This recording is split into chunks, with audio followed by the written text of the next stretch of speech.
Okay. Hello, everyone. This is Dr. Garrett Smith, also known as the nutrition detective around these here YouTube parts. I guess I didn't do my intro quite right last week, so, whatever. It happens. So today, we are continuing the infertility PSYOP series, which is really just to show everyone that one of the reasons why lots of these substances, natural or synthetic or both, are being promoted these days is because the continuing goal of them is fewer people. And this is why they're having lots of this research come out saying, oh, this thing is good now, like nicotine. Oh, nicotine's good for you now, even though big tobacco had such a big problem back then. Oh, no, but nicotine by itself, the isolated drug, is good for you now. And it'll help protect you from all the dangerous viruses that don't really cause problems because they don't exist. They exist in normal cell cultures and positive cell cultures. So we're going to go over these things. These are all part of what are PSYOPs, first of all. What's the definition of a PSYOP? PSYOP's short for those of you who don't know. If you're here, you probably know what it means. Psychological operations.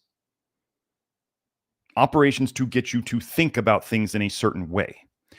The new psychological operations, the new PSYOPs, are happening on social media because the companies that are interested in promoting these things to you and the bad guys who are interested in promoting these things to you can hire influencers to say all sorts of just lies, basically. And they can pay scientists to make up studies, and then they present it all to you as being good for you. This is how they do it.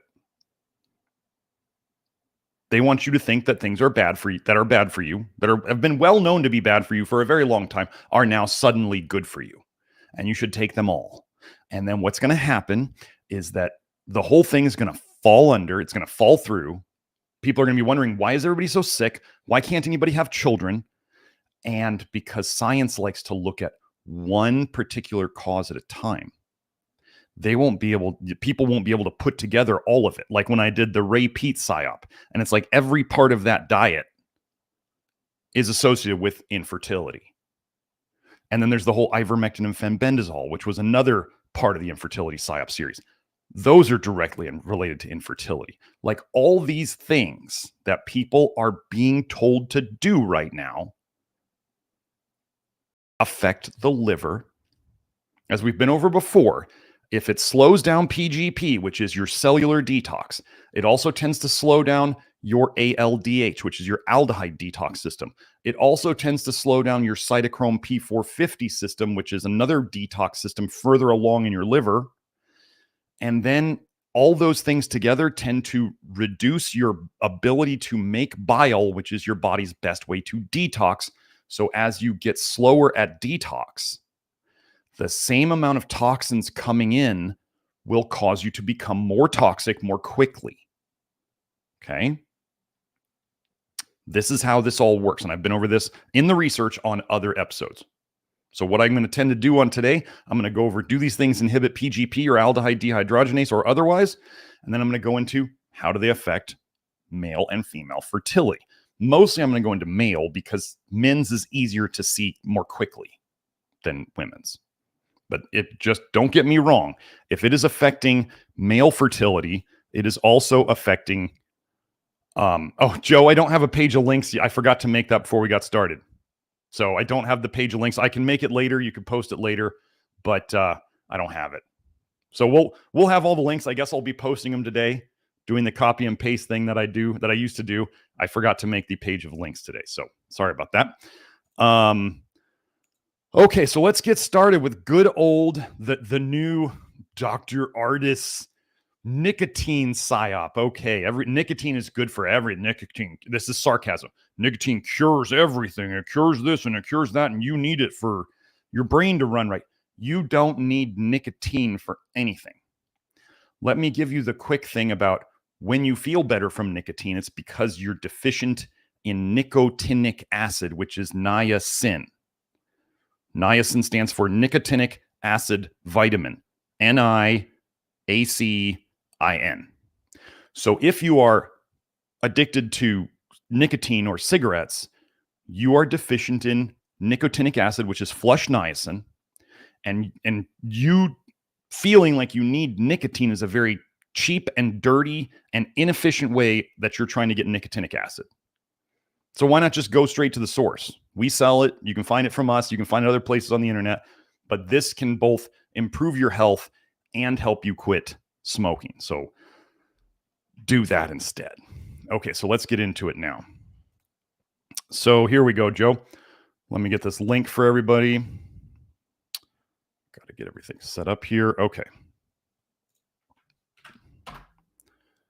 But remember, what people are going to argue about is they're going to argue saying that nicotine is somehow different than tobacco smoke and tobacco any other way. Technically, it is, yes. Breathing in smoke, first of all, folks, do I need references to help you understand that breathing in any kind of smoke is bad for your health?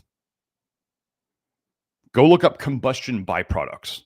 You're not going to find any positive research on inhaling combustion byproducts. So inhaling any kind of smoke, or even worse, if you're vaping and you have like a little cheap Chinese made toxic metal full vaporizing element that is then vaporizing things like glycerol into glyceraldehyde, and you're inhaling that into your lungs. First of all, a lot of these plants that you smoke are hyperaccumulators of toxic metals. They accumulate toxic metals out of the soil they're grown in faster than other things.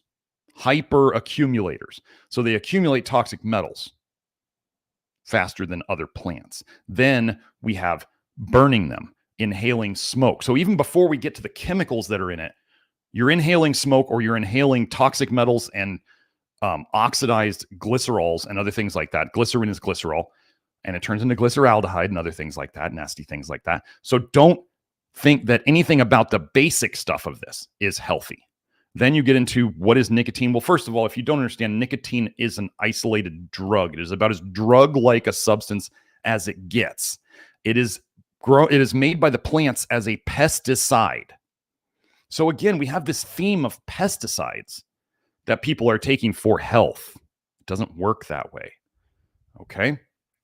But I wanted to go into this paper first because this is the duration paradox in action. And what is the duration paradox? The duration paradox is when something that people take short term has some like positive looking effect, and long term it becomes the opposite or a negative effect. This is the basis of pharmaceutical medicine. Pharmaceutical medicine is giving you a toxin that seems to help short term while it causes the same problems it's supposed to fix long term and causes more problems because you are taking a toxin.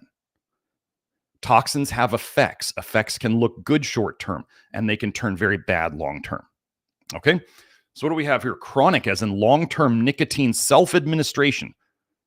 Well, that's what people are doing. Augments or increases hypothalamic pituitary adrenal responses to mild acute stress. This is basically your cortisol and your adrenaline system.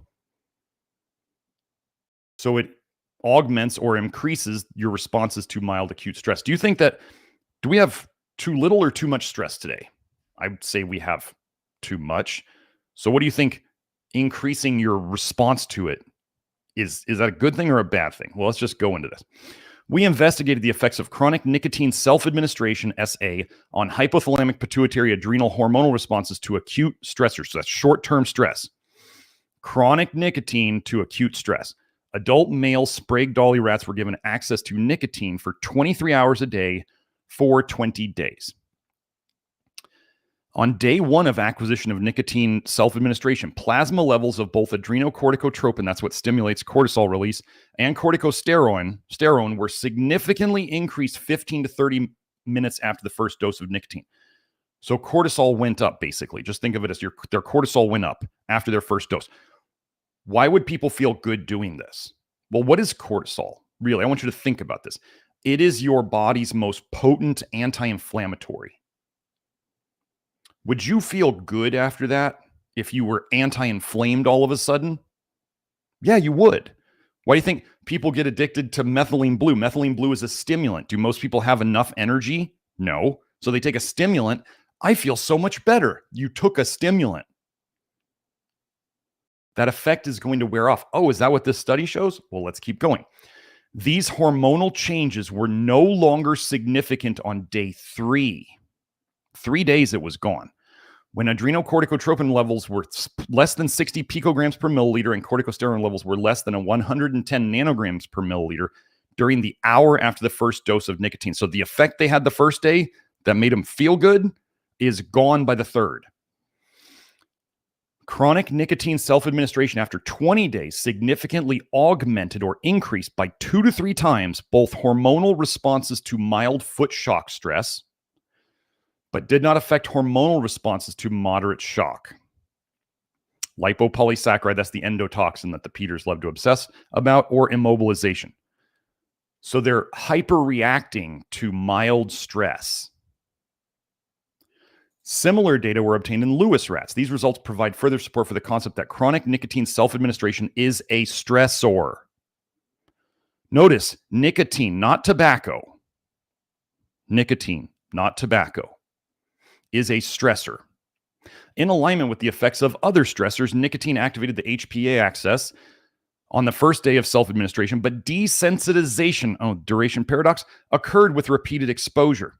Furthermore, chronic nicotine self-administration selectively cross-sensitized the HPA response, the hypothalamic pituitary adrenal response, to a novel stressor. These observations suggest that nicotine may selectively increase the HPA response to stressors in human smokers. So human smokers are hyperreacting in their stress systems to mild stresses. Does that sound good for you? Isn't that what stimulants kind of do? Somebody gets really stimulated and they get hyperreactive to things. They're not chill. They're the opposite of chill. Well, this makes sense, doesn't it? Okay, so let's head on to the next one.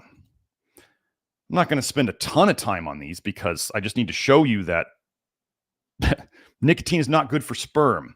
So here we go. Effect of nicotine on in vitro. So this is not in the body. This is like, think of Petri dish. Human sperm penetrability through cervical mucus and motility parameters. I wanted to hit on, let me get the link before Joe asked me. Here we go. Okay, but I didn't want to. I wanted to hit on one specific thing in this paper.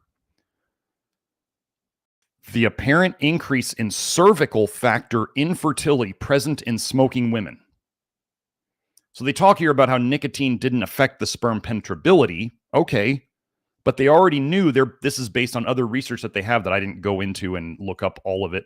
The apparent increase in cervical-factor infertility present in smoking women. So we already know that women have more infertility from smoking, but they don't know what's causing it. Okay, so let's keep going. The effect of nicotine on in vitro sperm motion characteristics. So how well do sperm move after nicotine? Men who are habitual smokers, and this is all based on previous research, remember, men who are habitual smokers tend to have poor semen quality. We studied the effect of nicotine on sperm motility in vitro. So that's the Petri dish again. Spermatozoa from 13 normal, fertile, non-smoking donors. Normal people. Normal guys who are not infertile. They're not smokers. Washed free of seminal plasma, was treated with medium alone as the control, and 10 micromoles, 5 micromoles, 1 micromole, and 0.1 micromole nicotine. Concentrations estimated to approximate residual concentrations of nicotine in the testes of heavy smokers. They're trying to make it legit. Computerized sperm motion analysis, CASA, was done at 2, 4, 6, and 24 hours after incubation. What happened? Nicotine at concentrations of greater than or equal to 1 micromole significantly decreased sperm motion characteristics after different periods of incubation, whereas 0.1 micromole concentration had the least effect. They said it had the least effect. They didn't say no effect. If your sperm don't move, nothing happens. Okay. Let's just keep going. Suppressive effect of tobacco. So here we're going to hit on the P-glycoprotein thing. Remember, P-glycoprotein was so graciously introduced to me by Kelsey, and P-glycoprotein is the mechanism by which your cells take toxins out of them. Cells remove the toxins from inside of them with P-glycoprotein. Okay? You don't want to suppress that, or you're suppressing your cellular detox, which means stuff gets stuck in there more. Suppressive effect of tobacco smoke extracts on oral P-glycoprotein function and its impact in smoke-induced insult to oral epidermal cells. Remember, smoke is toxic by itself. Here's just a review. P-glycoprotein participates in the export or removal of numerous toxins, drugs, and physiological compounds. Toxic things. Okay? We don't want to inhibit P-glycoprotein. These results demonstrate that smoke, as in tobacco smoke, and its constituent naphthalene diminished PGP-mediated efflux. So it diminished the ability of PGP to remove toxins. The reduction in PGP function could be a stimulatory factor or a contributing factor of tobacco smoke-induced oral cell insult. The cells in the mouth can't clear out the toxins, right? That's this. You slow down detox, you increase the accumulation of toxins. Okay. This one, next paper. Effect of cigarette smoke extract. And get a little tincture of it. I'm a tobacco tincture. On P-glycoprotein function in primary cultured and newly developed alveolar epithelial cells. Okay. These are epithelial. Whenever you see epithelial, it means lining. Okay. These results suggested that smoking would directly suppress P-glycoprotein activity. Didn't I do this one, Joe? I did this one, right? Yeah. 1-1? Yes. Okay. That's enough of that one. Okay. Let's keep going. Suppression of P-glycoprotein by cigarette smoke extract in human lung-derived A549 PGP cells. Well, that doesn't sound good again. So I'm just establishing patterns here. You inhibit P-glycoprotein, ALDH is inhibited, cytochromes, another detox pathway in the liver, are inhibited. You inhibit the ability to make bile, which means you make less bile, and or it goes backwards into your system more, and you get more disease, and you get less fertility. One of the biggest things we're basing this on here, folks, is health and fertility go together. Poor health leads to more infertility. Good health leads to more fertility. If you are, let's say, a postmenopausal woman, or you're a guy who's older and you're like, I'm not going to have any kids anymore. Why does this matter to me? Okay, let's use our thinking caps, okay? Health and fertility go together. So if we can show fertility goes down, health is going down. So it doesn't matter whether or not you want to have kids anymore. Okay? Logic here. These things go together. So let's see. Effect of long-term treatment with cigarette smoke extract on the function and expression of P-glycoprotein in lung alveolar epithelial cells was examined using A549 PGP cell line expressing PGP. Cigarette smoke extract treatment suppressed PGP activity in a concentration and treatment time dependent manner. The dose dependent. The more they gave them, the more the PGP went down. The longer they gave them the toxin, the more the PGP went down. Gosh, isn't this like what we talk about? How people are going to, the longer it's going to take people to get better, like the worse their symptoms are. And the longer they've had their symptoms, the longer it's going to take you from either one of those or both of them together to get better. That's just the way it is. The suppression of PGP activity by cigarette smoke extract was irreversible for at least 96 hours after removal of cigarette smoke extract. In addition, cigarette smoke extract treatment suppressed the expression of PGP mRNA and protein, so the body's ability to make it was decreased. 4 whole days, 96 hours. Okay, let's keep going. Did I do this link, Joe? I did. So, as we said before, when you inhibit PGP, you also tend to inhibit ALDH. Now, what I'm going to show you here is that this is a very strange thing. I need to take a second to help you guys understand this. This is a theory of mine, and it seems to show true in people with slow ALDH. tend to get addicted to things that slow ALDH or turn into aldehydes. I do not know why.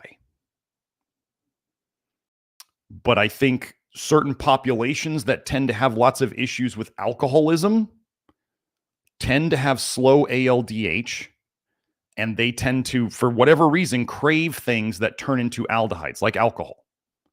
I do not know why this is, but you will find that so that we're going to go into this paper, aldehyde dehydrogenase 2 polymorphism. So this is the genetically slow ALDH, is a predictor of smoking cessation. So what predicted smoking cessation? Oh, wait, I got to do this link. I didn't do this link. Sorry, Joe. Let me get that. Or did I? I did. I'm getting better at this. Smoking cessation has been known to be associated with drinking behaviors. Gosh, if something affected ALDH and it affects PGP, and I'm telling you that people with ALDH issues tend to want more aldehydes. This is just a pattern that I've seen. And what I want to show you a real life example. The guy who started Alcoholics Anonymous, towards the end of it, he figured out that flush niacin helped many people to quit alcohol. What does flush niacin do? Flush niacin is the gasoline to run ALDH. You need it to run ALDH. So if you run ALDH better, you process the aldehydes better, you're not as toxic, you tend to want alcohol less. It's like the whole thing of poisons beget poisons. The more poisonous you are, the more toxic you are, the more poisons you want. As we are able to speed up your detox and make you less toxic, you want less toxins. Okay? So why do people start all of a sudden, when they start drinking and then they start smoking with it, or vice versa, they always want them together? Are you catching this? There's a reason why you want it together. Okay, older age. So these are the things that were associated with smoking, being able to quit smoking. Older age, lower amount of cumulative smoking exposure, lower number of cigarettes per day, younger age of smoking initiation, shorter smoking duration, longer time to first cigarette in the morning, and lower amount of drinking among ever drinkers. They were drinking the whole time, were predictors of smoking cessation. I don't know. The older age is probably just people getting tired of smoking. or they're just like, I don't feel as good when I do this. But let's go over the rest of this. So remember, the more poisons beget poisons. The more toxic you are, the more toxins you want. So we can turn that around and we can say the less toxic you are, the less you're stuck on the toxins, or the easier it is to get out of it, right? So they have lower amount of smoking exposure, less toxins. Lower number of cigarettes per day, less toxins. Younger age of smoking initiation. Younger people have faster detox and are generally less toxic. Less toxins. Shorter smoking duration, less toxins. Longer time to first cigarette in the morning. That's like intermittent fasting. A lot of people lose weight on intermittent fasting because they just don't eat for several hours. They skip a whole meal. So if you skip the first cigarette in the morning until later, you're going to smoke less. Lower amount of drinking, less toxins. Do you see the pattern here? In our Japanese population, ALDH2 polymorphism predicts smoking cessation independent by drinking behaviors. Interventions for promoting smoking cessation by ALDH2 polymorphism may be useful in Asian populations. So they're showing that these differences in ALDH, we newly showed that subjects with ALDH2 lysine-lysine genotype and a functional polymorphism, RS671, are more likely to quit smoking than those with the ALDH2 glutamate allele in a Japanese population. Okay, so there's a difference in the ALDH. Do I know all the connections here? No, I know there's a connection. Now let's do this one. We're just going to hit on aldehyde oxidase. So aldehyde oxidase also breaks down aldehydes. There's aldehyde dehydrogenase and there's aldehyde oxidase. There's a lot less research on aldehyde oxidase. So I tend to focus on aldehyde dehydrogenase because that's where the research is. Aldehyde oxidase is a molybdenum-containing enzyme involved in the oxidative, not antioxidant, but oxidative metabolism of nicotine. And as they say here, retinoic acid synthesis. No, it's oxidizing retinaldehyde into retinoic acid. So if aldehyde oxidase is an enzyme that oxidizes aldehydes, what are they saying nicotine is? What does that imply? Just checking. Just want to make sure. Aldehyde oxidase breaks down, oxidizes aldehydes. Now, what I will tell you is the more aldehydes you have in the system, it uses up your ALDH and your aldehyde oxidase, and you have less of them to work. So the more toxic you are, the slower your detox. So you add a bunch of nicotine to your system, you're using up aldehyde oxidase. You add a bunch of vitamin A, retinaldehyde, retinaldehyde turning into retinoic acid. You add a bunch of that to your system, you slow down ALDH. You want to eat cinnamon every day and put in cinnamaldehyde. You're slowing down your ALDH. You want to eat cumin all the time, cuminaldehyde. You're slowing down your ALDH. You're slowing down all your aldehyde processes. Okay. So.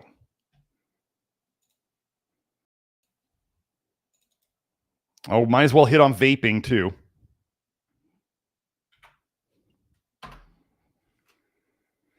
E-cigarette aerosol exacerbates or worsens cardiovascular oxidative stress in mice with an inactive aldehyde dehydrogenase 2 enzyme. Wait, the mice have an inactive aldehyde dehydrogenase 2 enzyme. And they're saying e-cigarettes worsen it. E-cigarette aerosol containing aldehydes, including acetaldehyde, are metabolized by the enzyme aldehyde dehydrogenase 2. However, little is known how aldehyde exposure from e-cigarettes, when coupled with an inactivating ALDH2 genetic variant, ALDH2 times 2, I don't know how to say that, present in 8% of the world's population. The ALDH2 by 2 is present in 50% of the Asian population, 8% of the world population. It affects cardiovascular oxidative stress. Our findings indicate people carrying an ALDH2 by 2 genetic variant may be more susceptible to increases in cardiovascular oxidative stress from e-cigarette aerosol exposure. Remember, nicotine is metabolized by aldehyde oxidase, so it's probably metabolized by aldehyde dehydrogenase too. So if they're slow, they're going to back it up more. Did I put that one in there, Joe? I don't remember. PubMed. Yes, I did. I got it. See, now I'm like hyper vigilant to make sure I get the links in there. Okay.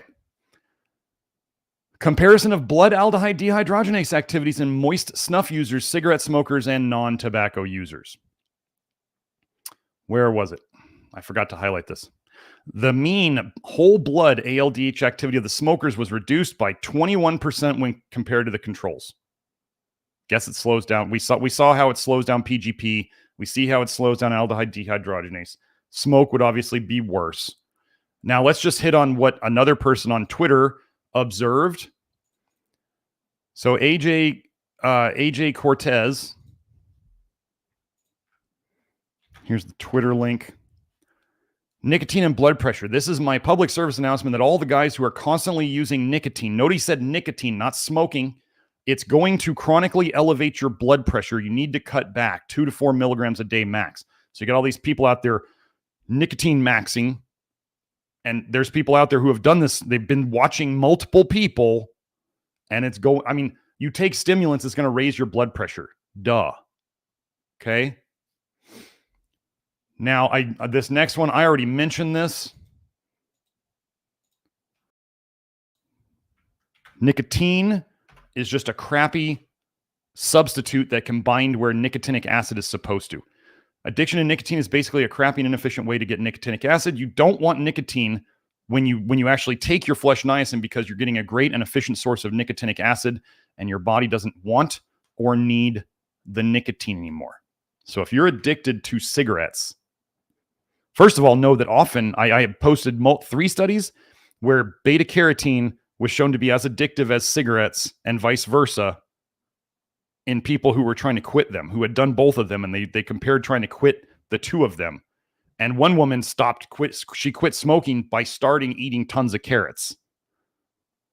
Like, these compounds are very similar in the way that your body perceives them and gets addicted to them. Okay. So that's the nicotine PSYOP. Let's go to the next one. Okay. Now, just so you guys know, before anybody says I don't know anything about cannabis or anything like that, I was actually the medical director of a medical marijuana dispensary here in Arizona. We were the only state that required a medical director. And I think there was only about 10 dispensaries at the time. So I was one of the medical directors of about the 10 initial dispensaries here in town. So I know a couple of things. I got to see a bit of evidence of what's going on. First of all, if you're choosing to use recreational cannabis, you're just not doing any favors for your health. You're just not. I don't care if it's CBD or THC. I'm going to show you how they both increase vitamin A storage in your liver, which is not good, which is probably why they're associated with schizophrenia over time. Oh, the other thing, remember I told you about cannabis being a hyperaccumulator of toxic metals. Okay, and what is one of the best ways you can absorb as much stuff as possible?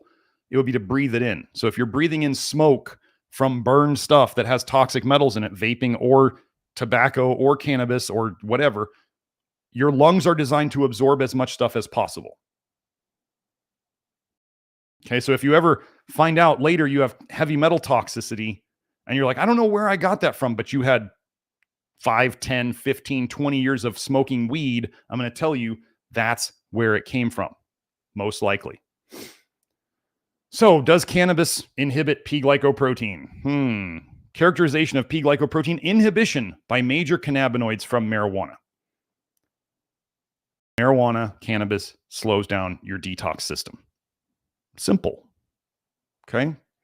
These findings indicate that CBD significantly inhibits PGP-mediated drug transport, suggesting CBD could potentially influence the absorption and disposition of other co-administered compounds that are PGP substrates. So when people are doing a lot of weed or these other things, do they tend to want to do other things that are good for their health, or are they tending to do other things that are bad for their health? Birds of a feather tend to flock together. The more toxic you are, the more toxins you want. People who are using a lot of these things tend to want things that are bad for them. They're not detoxing as well. They're putting in more toxins. Things are getting bad.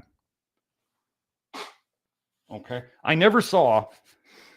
have never seen somebody who uses medical marijuana who over time looks healthier. Never seen it. You can argue with me about it, but I know that as people get healthier, if they're still using cannabis, they start realizing I should get off of this, or they need less of it. If they're doing the right things, they should need less of it and start feeling like I need to get off of this. And this is coming from, okay. I probably have 15 years in my life of smoking weed. So I understand it from the medical perspective. I understand it from the recreational perspective. So if anybody wants to tell me I don't know what I'm talking about, it's nice that you think that, but you're wrong. Okay. Okay, so does weed slow down ALDH? Okay, so this paper here, effects of cannabis and tobacco on the enzymes of alcohol metabolism in the rat. Okay, the effects of alcohol dehydrogenase and aldehyde dehydrogenase were measured in the liver and the brain after treatment with an extract of cannabis resin with an extract of tobacco leaf, so not smoke extract, leaf extract, or with nicotine. What did we see here? Our results showed that unsmoked cannabis inhibited the hepatic activities, the liver activities of mitochondrial ALDH, the hepatic low-km cytosolic, that's in the cell ALDH, and the low-km mitochondrial ALDH of the brain. Unsmoked cannabis.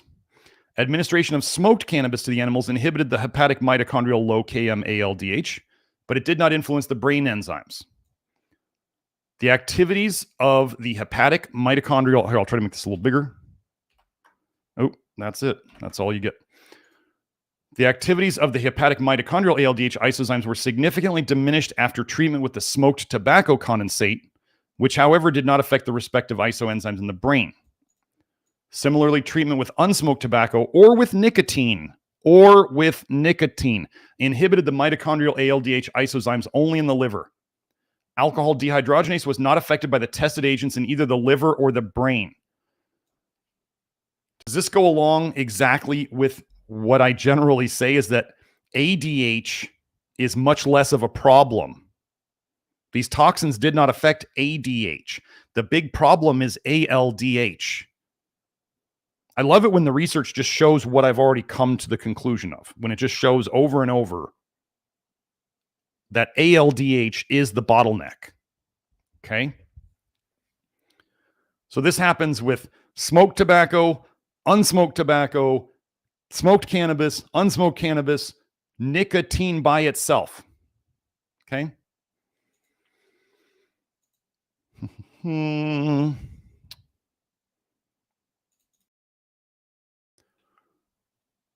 Oh, this is the fun one. So I'm going to have to go and show you. This is the link to the PubMed thing. I'm going to show you the study. But I got to go to my, Joe, I got to go to my Adobe, my PDF, my Adobe Acrobat to show this. So I'm going to have to go and try to share it from the, let me get back all the way up here so people can see that this is the same paper. And then we go, where is it? Oh, wait. Window, where's my PDF?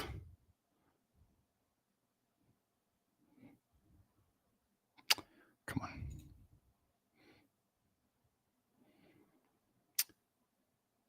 on. Hold on. I'm trying to figure out which one to share. Oh, there it is. Got it. Okay, Joe, we got it.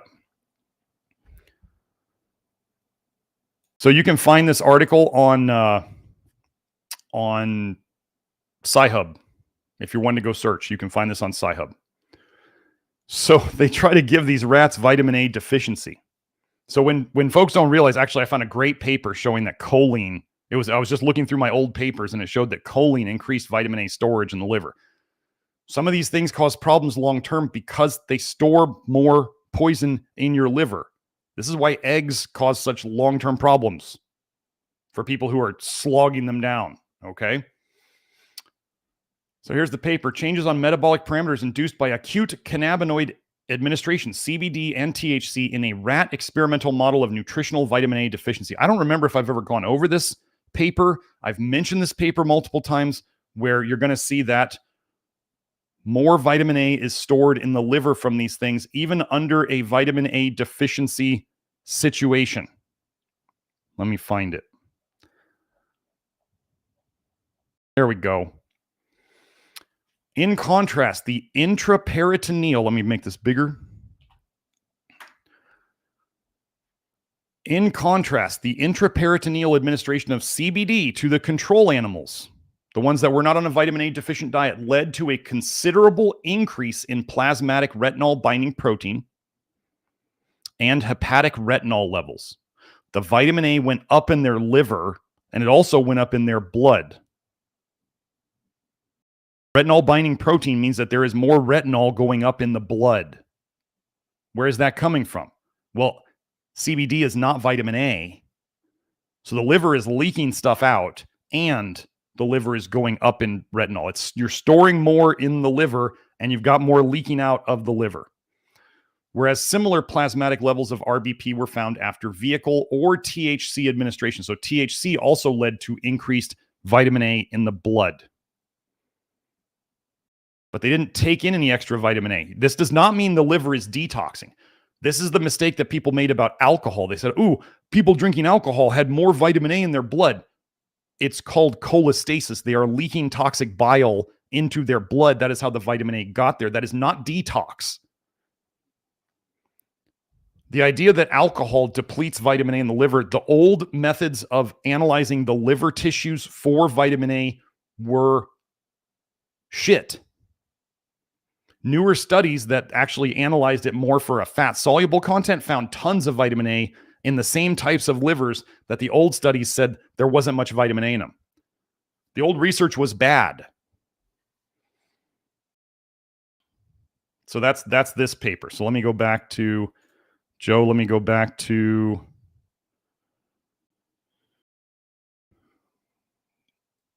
this. Hold on.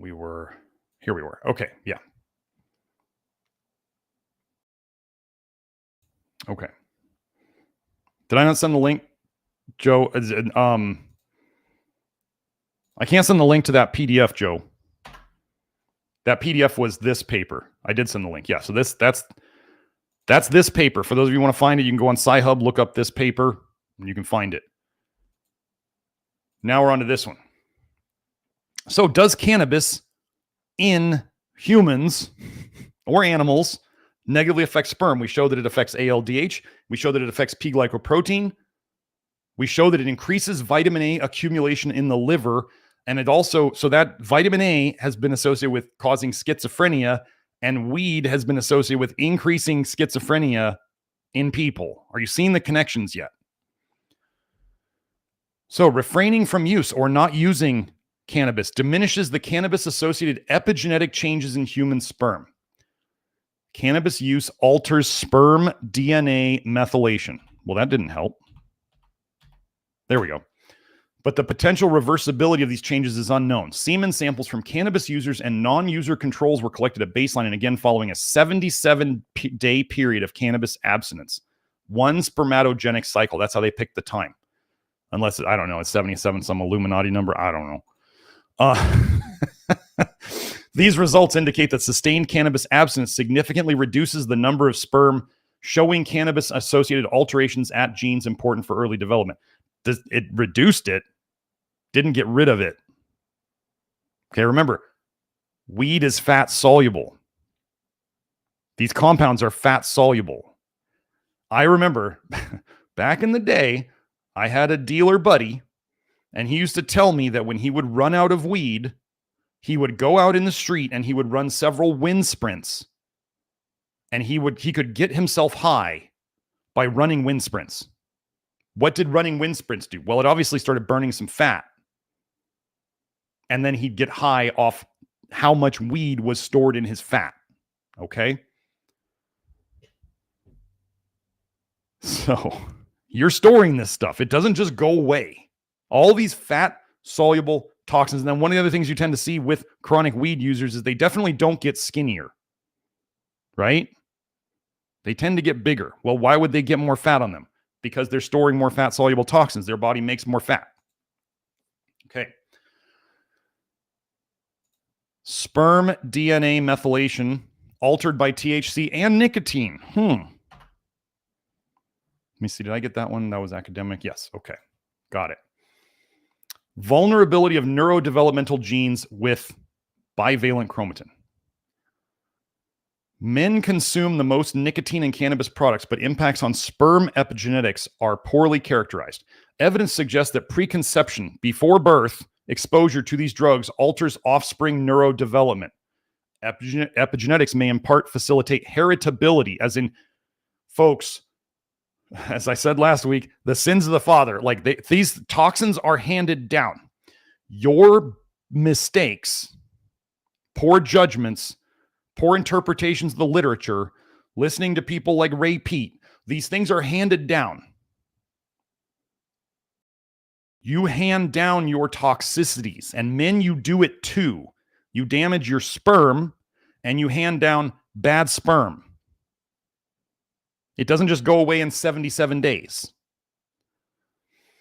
We therefore compared effects of exposure to tetrahydrocannabinol and nicotine on DNA methylation in rat sperm at genes involved in neurodevelopment. Let me find the next part because I think it's way down there. So what did they do? We examined the effects of THC exposure by oral gavage or injection and nicotine exposure on DNA methylation in rat sperm. That was just a short part. I want to go. So what were they trying to do?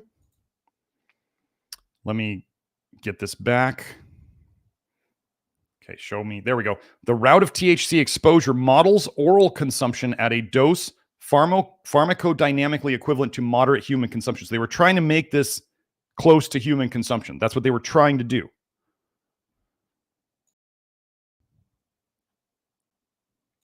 So what does the research say that cannabis use is associated with? Male cannabis use has been associated with reduced fertility and in most, but not all studies, decreased sperm counts. Initial epigenetic studies by our group have shown that male cannabis use and male rat exposure to THC cause widespread DNA methylation changes in sperm. Furthermore, others have shown that cigarette smoking significantly alters DNA methylation patterns in male sperm, showing that there are also genome-wide epigenetic effects of this exposure. I think there's one more part.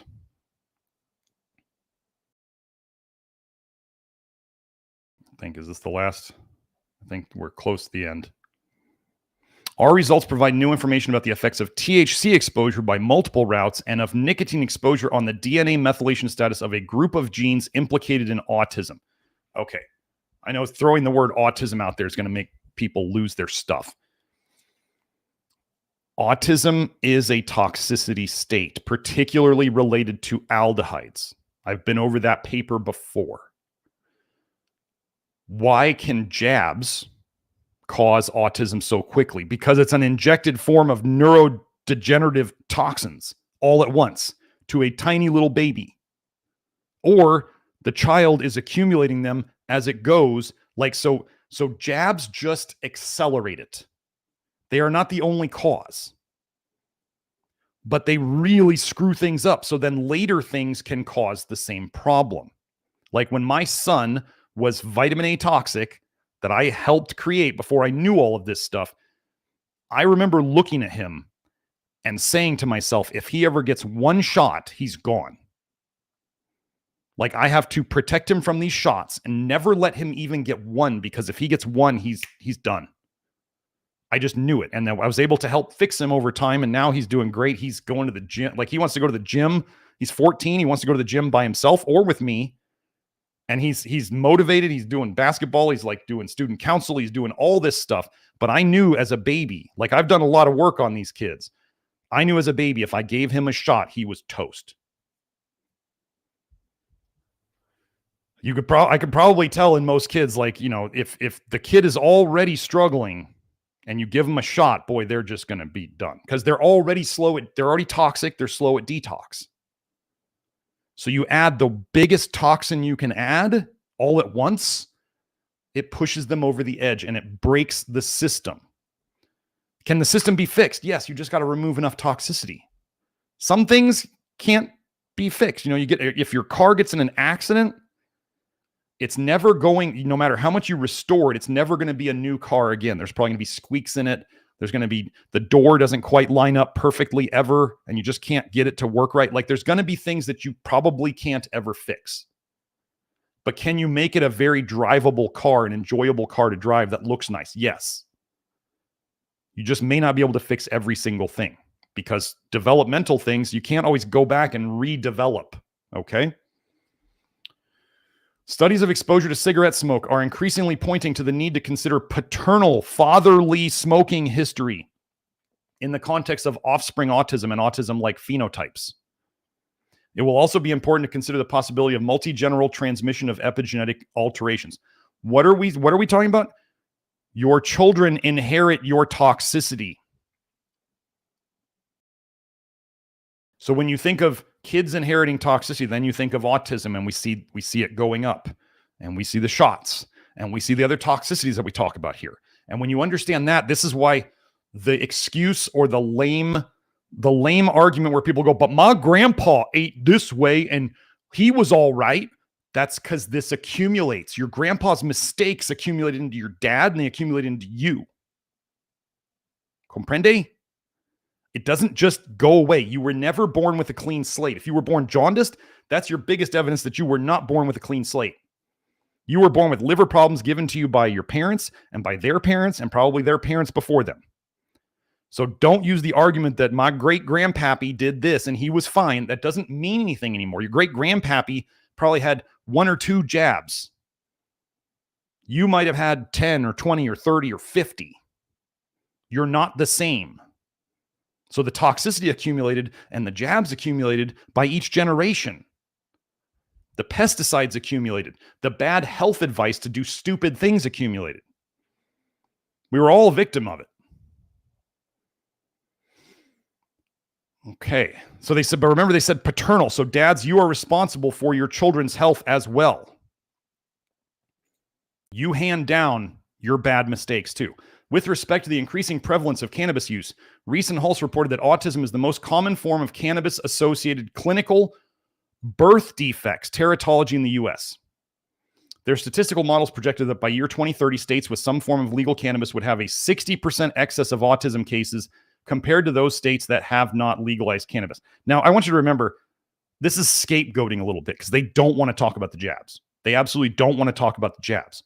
But you have to understand what I'm saying here is all of it combines. It's all synergistically combining. So when people try to, scapegoat or gaslight you and say it's all this or it's all this, it's not all one thing. It never was one thing. It's all of it together. And this is why science won't be able to pin it down on one thing because it's a bunch of things. And even then there's the genetic handed down stuff. Let's see.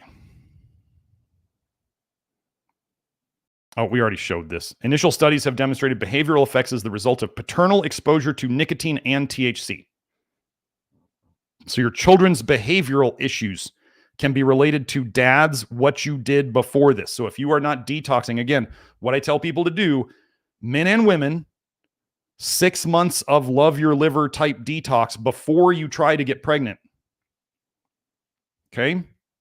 And what did we show that works? In the testimonials last week, we had a woman who had 2 kids with jaundice previously, and then she does the Love Your Liver program, and then the 3rd child did not have jaundice. We are fixing the generational damage. We are fixing it. Let's keep going.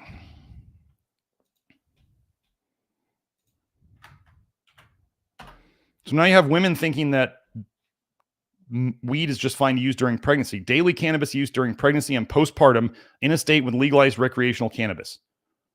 The situation is not getting better. It is getting worse. Let me see if I had anything else. Oh, here we go. Okay. I love when people are like, but why is vitamin A in breast milk if it's not supposed to be there? Well, they call it a vitamin. It's a toxin.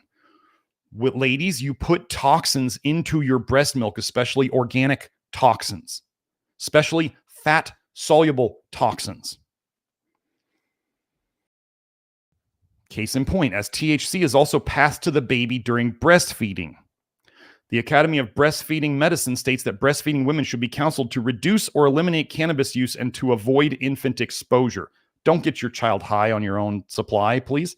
In the past 40 years, the potency of THC has increased 6 to 7-fold, and in the past 12 years, the potency in the United States has doubled. Thus, longitudinal studies from the 1970s to 80s may underestimate harmful effects of current cannabis use. Now, I was talking, so I remember when I was like in college, and I remember reading articles because I've been into health, even before that. But I remember reading articles in college where they were talking about the weed of today was so much stronger than like what our parents were smoking in like the 60s and 70s. Okay, so that was 20 years ago. They were talking about how much stronger it was. And those of you who have been exposed to the dispensary weed of today, where they can now legally grow it and they can legally tweak it in all these ways, from when I was in my 20s to now, it's not even the same animal at all. It's not. It is so much more potent. So they're saying in the past 40 years, the potency has increased 6 to 7-fold. Past 12 years, the potency has doubled. And I was talking to a buddy of mine the other day who has a history of smoking weed too. And he was like, dude, the stuff today, he's like, I can't even mess with it. It just ruins him. And I was saying, yeah, that was my experience too. So these drugs are more potent. This is obviously a drug. Okay. It's a drug by any definition. It's not just, it's a plant. It's an herb. It's a drug. That's why people use it. Whether it's for pain killing or whatever else, it's a drug. It's not required by your body. You don't need nicotine for your nicotinoid system, and you don't need And you don't need cannabinoids for your endocannabinoid system. That's why it's called an endo, from within. You don't need to feed it from the outside. Okay. Yeah. Moving on. What happens to the menstrual cycle of women who co-use marijuana and tobacco? It changed their cycle. The luteal phase length among participants who co-use marijuana and tobacco was significantly shorter than among participants who only use tobacco. Get this. Combining toxins makes them worse. Shocker, I know.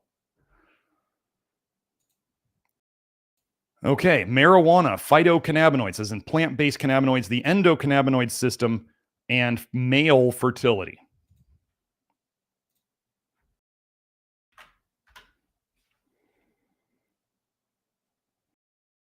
Marijuana has the highest consumption rate among all of the illicit drugs used in the US, and its popularity as both a recreational and medicinal drug is increasing, especially among men of reproductive age. Male factor, see, the funny thing is, okay, so folks, I don't know if you know this, but in the research, they show that guys, especially with higher testosterone, tend to mess around with substances more. Alcohol, weed, they tend to be more adventurous, if you want to call it that. So they're going to take these drugs as like part of the testosterone thing. So wait, they're making all these new drugs like legal and easy to get. And what do you think all these high testosterone young men, the fertilist, the most fertile men, the fertilist, right? The most fertile men, who is using these things? Those guys. They know what they're doing. Male factor infertility is on the increase, and the exposure to the cannabinoid compounds released by marijuana could be a contributing cause. The endocannabinoid system is deeply involved in the complex regulation of male reproduction through the endogenous, from within, release of endocannabinoids and binding to cannabinoid receptors.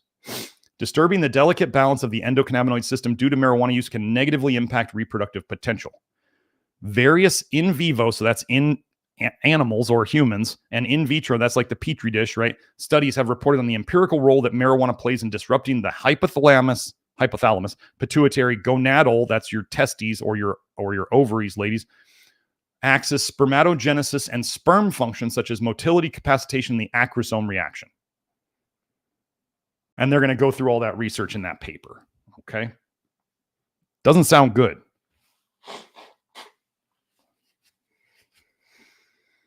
Okay.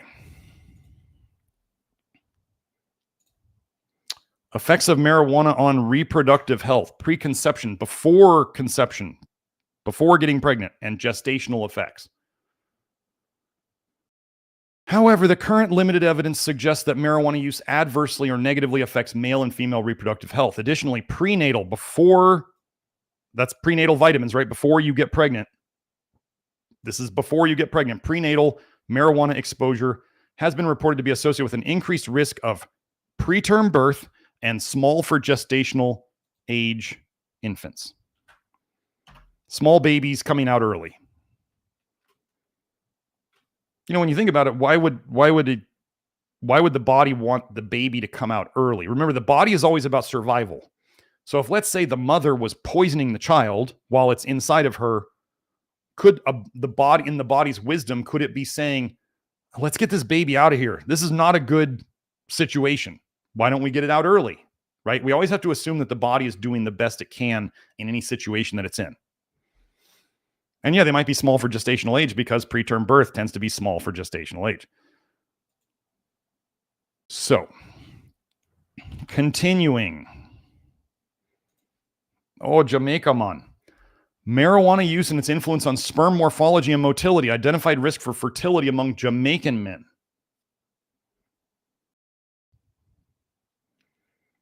Recent use of marijuana, as well as moderate to large quantities, had an impact on sperm motility, its ability to move, and morphology, its shape, in men being investigated for infertility. So they're already getting checked out for infertility. And it's already causing problems. Did I not do this one? Here we go. Let me see. Did I have anything else on this? Nope, that was it. They're already infertile. Or they're having issues with fertility, and they're smoking lots of weed. So And a quick one, finally.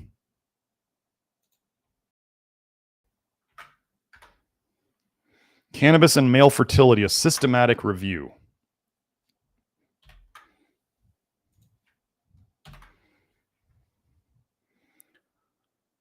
The strongest evidence of cannabis-induced alterations in male fertility is the category of semen parameters. Research supports a role for cannabis in reducing sperm count and concentration, inducing abnormalities in sperm morphology, that's the shape, reducing sperm motility and viability, that means its ability to actually do its job, and inhibiting capacitation and fertilizing capacity. Animal models demonstrate a role for cannabis in testicular atrophy. Guys, that's smaller nuts, okay? And reduced libido and sexual function, but to our knowledge, these results have not yet been replicated in human studies. So if you just say, well, I don't have that problem, I'm still horny, that doesn't mean it's not affecting you. My car worked just fine until it broke, okay? Oftentimes, we have these catastrophic failures. So catastrophic failures, as in big failures, tend to be small failures, small mistakes, a bunch of them made over time. And they add up, and then you get the catastrophic failure. And then you go, well, I don't know what did it. Well, it was all these little poor decisions you've been making over the years, and then all of a sudden you had a catastrophic failure. So saying it hasn't failed yet doesn't mean it's not coming. Current research suggests that cannabis may negatively impact male fertility. So that's cannabis, okay? So do we understand now that cannabis is, wait, they just legalized it. Everybody's legalizing it lately. Is this helping the fertility issue? No. Everybody, Elon's talking about the fertility issue. Well, why isn't Elon talking about weed? Oh, Elon's taking ketamine, supposedly. Oh, we'll get to ketamine.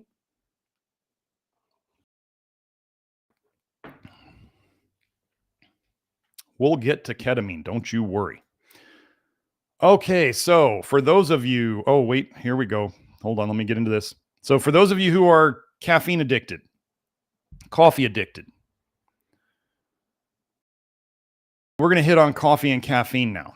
There's a fairly large body of evidence showing that caffeine and coffee are not good for fertility. So I'll try to hit through these quickly.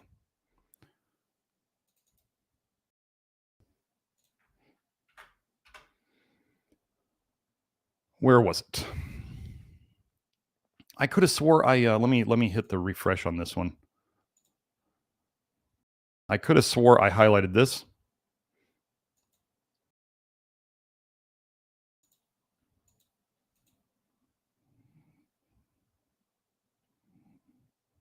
Well, wow, GLASP is not working at all. As a glucocorticoid barrier, let's go find that. Okay, let's go. Okay, here it is.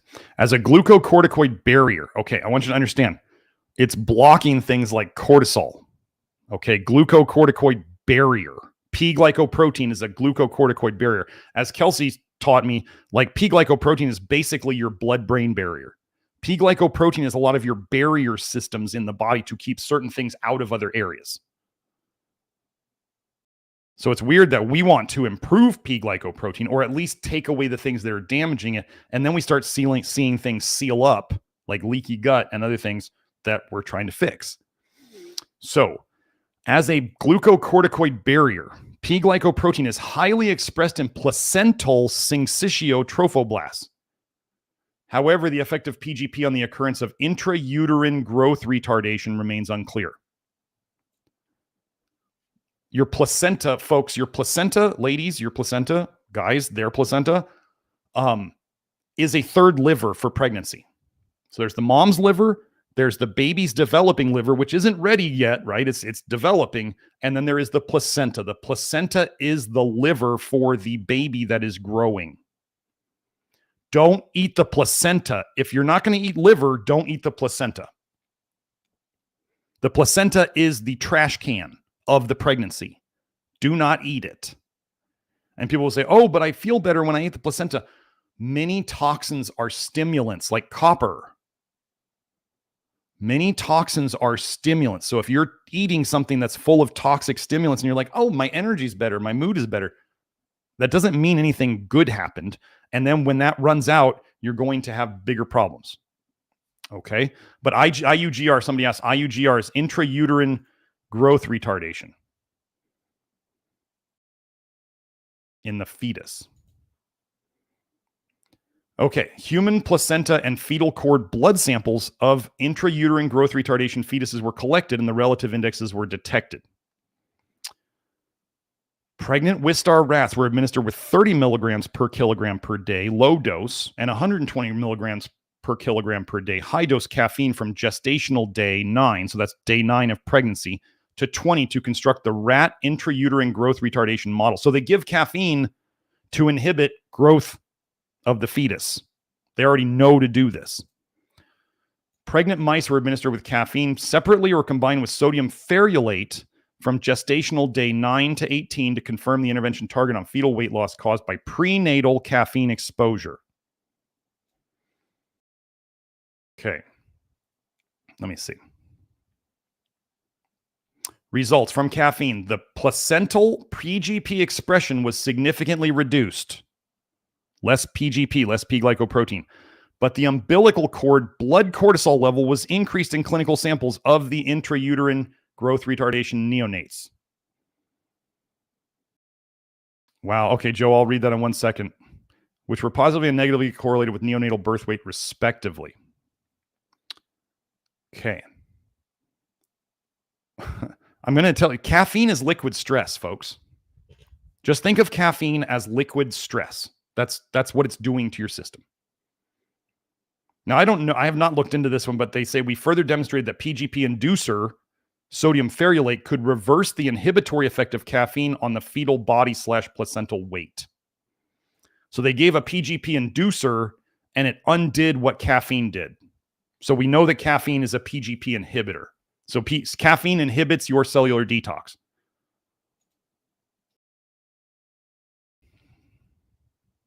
Conclusions. This study for the first time clarified the critical role and epigenetic regulation mechanism of PGP in mediating or controlling the opening mechanism of the placental glucocorticoid barrier, providing a novel idea for exploring the early warning, prevention, and treatment strategies of intrauterine growth retardation. How about if you just stop drinking caffeine? How about if we stop inhibiting P-glycoprotein every single possible way we can with stupid supplements and stupid medications? Okay, so this was posted in the chat. Somebody says, yes, even Emily Saldaya from the Free Birth Society says she stopped encapsulating placenta because her clients were getting sick. Yes, even Emily Saldaya from the Free Birth Society says she stopped encapsulating placenta because her clients were getting sick.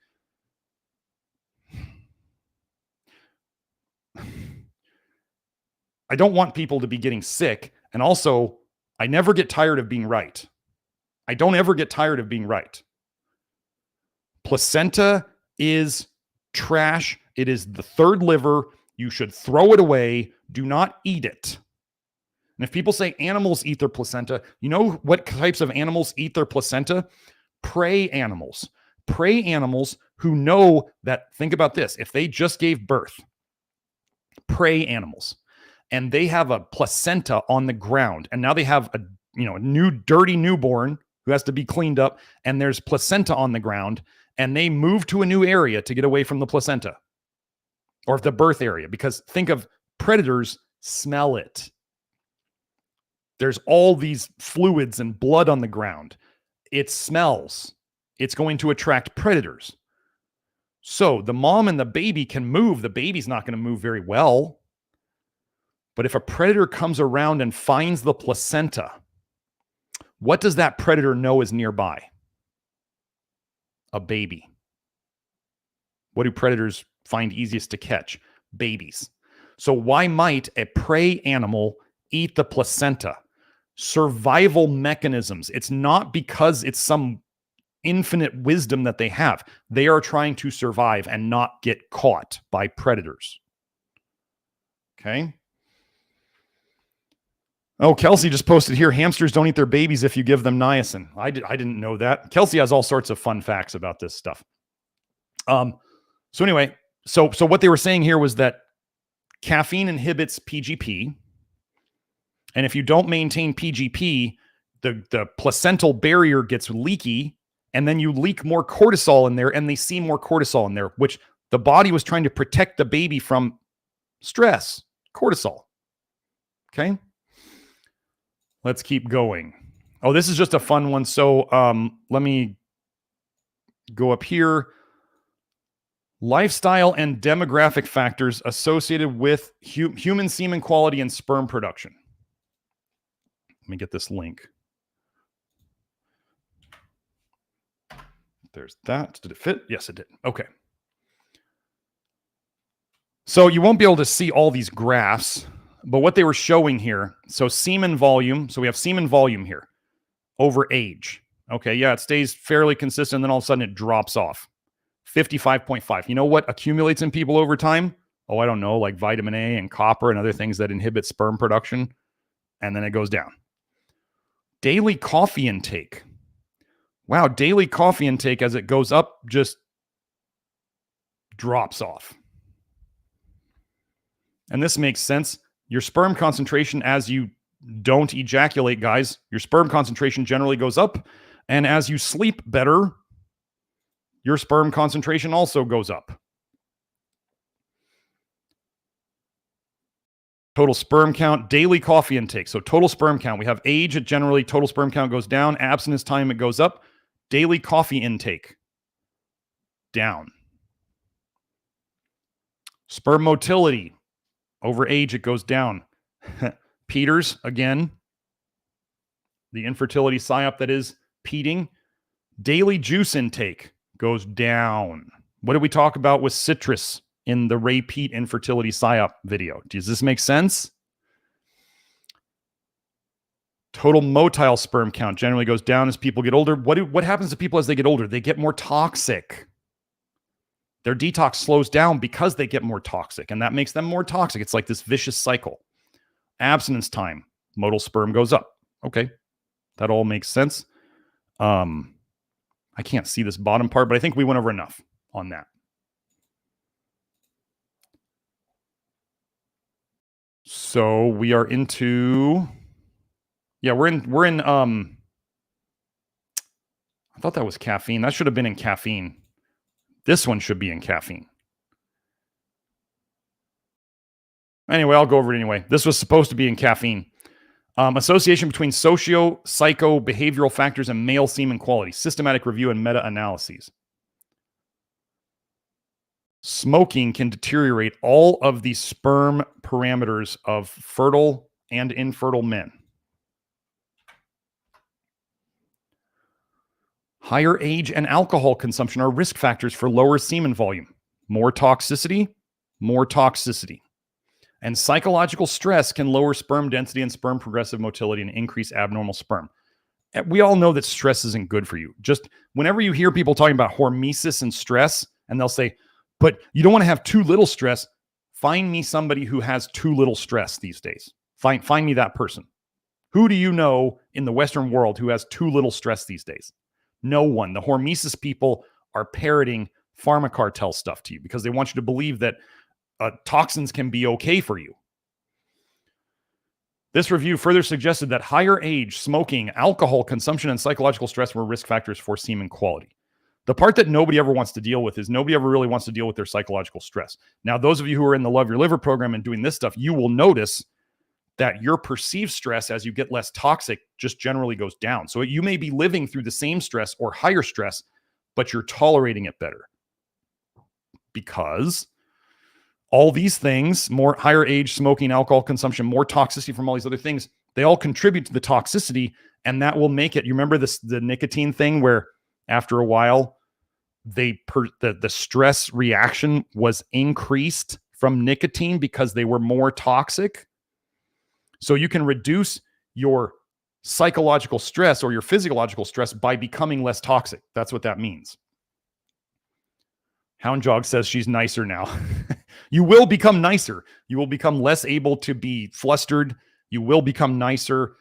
You'll see other people in a certain way, like sort of like pity, as they're so toxic, and that's why they're so angry and irritable and all these things. So You don't want to look down on them. You want to figure out how to help them if you can. But that isn't always possible. They don't always want help.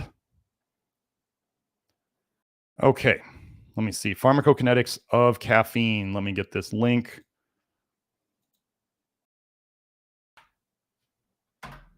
Mitchie, I don't know of any link between sperm and teeth health. That sounds like a bad joke. Sorry. I have a dirty mind once in a while. Okay. So let me see if I had marked this. There we go. Look at all these things.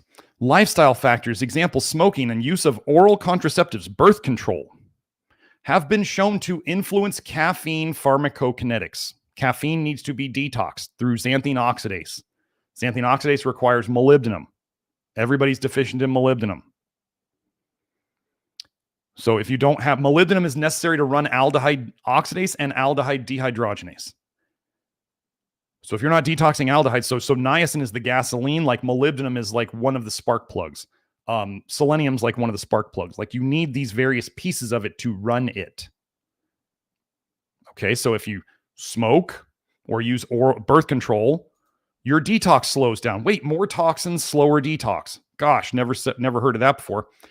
As have pregnancy, obesity, alcohol consumption, and co-administrations of drugs. Examples are fluvoxamine and pipmedic acid. I don't even know what that is.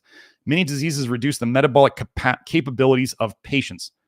It's not that the disease reduces the metabolic capability. It's that the toxicity decreases the metabolic capability, and that causes the diseases. So let's go through other things that slow down your caffeine detox. Pregnancy. Okay, pregnancy is like, ladies, if you don't know this, the reason why you feel bad when you're pregnant is because you're toxic and it comes out into your system. You should look at the lab numbers, the blood work numbers for like copper and vitamin A from pregnant women. They're insane. We've seen them from when they're not pregnant and versus when they're pregnant. Their numbers, like for toxicity, are way higher. Ladies, your liver is now having to do all the work to keep you alive and also to make this baby. So think of it as like when they're building a house, right? They get the dumpster, the open dumpster that they can throw all the trash in. So think of it as you're making a baby, you're creating garbage. So not only do you have your garbage to get rid of, but you now have the baby's garbage to get rid of. And if your liver sucked before, it's not going to make it. Yes, you're going to make a placenta. You got your liver, you got a placenta, and you got the baby's liver, and it still doesn't keep up because how do we know this? Well, when the babies are born jaundiced, their livers they didn't keep up. 80% of kids are being born jaundiced these days in the Western world. Obesity is a toxicity state. You should go watch my video on weight loss and toxicity about that if you don't understand that. Alcohol consumption, toxicity. Co-administration of drugs, toxicity. For caffeine, which is predominantly metabolized by the liver, various liver diseases result in a strong reduction of caffeine clearance. Again, we're going to say it. Toxins slow detox. Slowed detox causes you to accumulate more toxins. That's basically what that sentence is saying, even though they don't want to admit it. They're saying the disease causes the strong reduction in caffeine clearance. It's the toxicity slows detox, and caffeine is a toxin. The most profound reduction is observed in cirrhotic liver disease, correlating with the degree of hepatic impairment, liver impairment. So cirrhosis, the liver is actually like turning into basically a raisin. Elijah, sorghum may have molybdenum and selenium, but for those of you who don't quite understand this yet, all the foods are deficient in pretty much all the things that we want. And if you choose to try to rely on food alone to correct these deficiencies, because the toxicities induce deficiencies, the food is deficient, and you're probably coming into this situation already deficient. So if you choose to only use deficient foods to fix this problem, you may never catch up. That's just the math. That is just the way it is. You can do this all food. You may not get to the point that you want to, or you may not get there as fast as you want to. It is what it is. People can stand on their philosophy. Your physiology doesn't care what your philosophy is. If you want to do it all whole foods, it's not a bad approach. I mean, it's a good approach, but you may never get to where you want to get. because they are not putting these things back in the soils. Even the organic stuff. The organic stuff is better, but that doesn't mean it's got enough. Okay, again, folks, you pass down your toxicities. Ladies, you pass. So we saw earlier, the men were passing it down. I think I mixed all these up. I mixed up my coffee and alcohol and, that stuff. But anyway, you'll get the point. Men, you're handing down problems. Ladies, you're handing down problems. Fix your stuff before you try to have kids. And if you had kids and you were wondering why they have health problems, well, now you know, and you can start helping them with the information you get here. Okay? These things, especially kids can fix a lot of this stuff. By the time we're adults, like that car analogy, you can restore a car. It may never be new again. Well, it won't ever be new again. You drive it off the lot, right? All of a sudden it loses a ton of its value. But you can make it a very nice car again. You can get your quality of life back or get the best quality of life you've ever had. So maternal coffee consumption and biomarkers of reproductive health in young adult sons. A cohort study. It has been proposed that poor semen quality in grown men may have its origins from fetal programming due to environmental factors. We investigated whether maternal coffee consumption during early pregnancy was associated with biomarkers of reproductive health in adult sons in the fetal programming of semen quality cohort. In 2017 to 2019, 1,058 young men provided a semen and blood sample and self-measured their testes volume, how big their nuts were, right? Daily maternal coffee consumption was reported by the mothers around gestational week 17.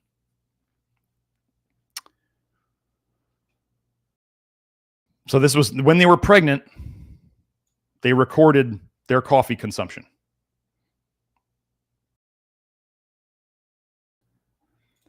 Maternal coffee consumption, yes or no?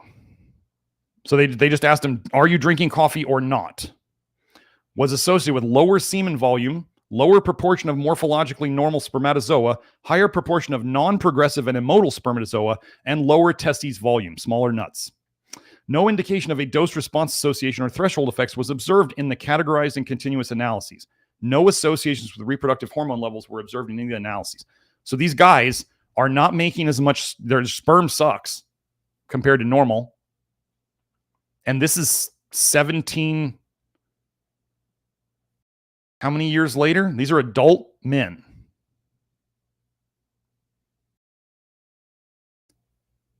You inherit toxicity from your parents. You inherit toxicity damage from your parents. Can this be fixed? Yes, that's what we're doing here. But they can say, oh, there's no association with hormones, but there's a problem. And there was no dose response association. It was just yes or no. The amount didn't really matter that much. It was actually, are you consuming coffee or are you not? And if the mothers were, then they got problems.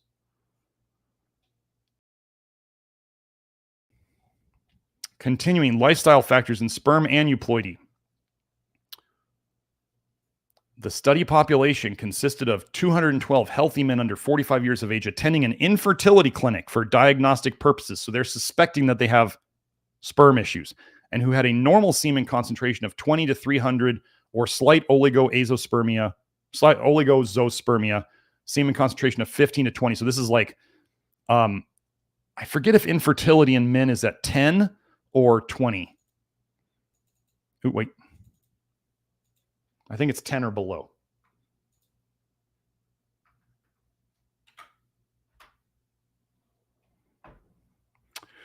A positive relationship, as in more coffee drinking, more of what's about to happen. A positive relationship was found between coffee drinking every day and the lack of chromosome X or Y, as well as coffee drinking 1 to 6 times per week and additional chromosome 18.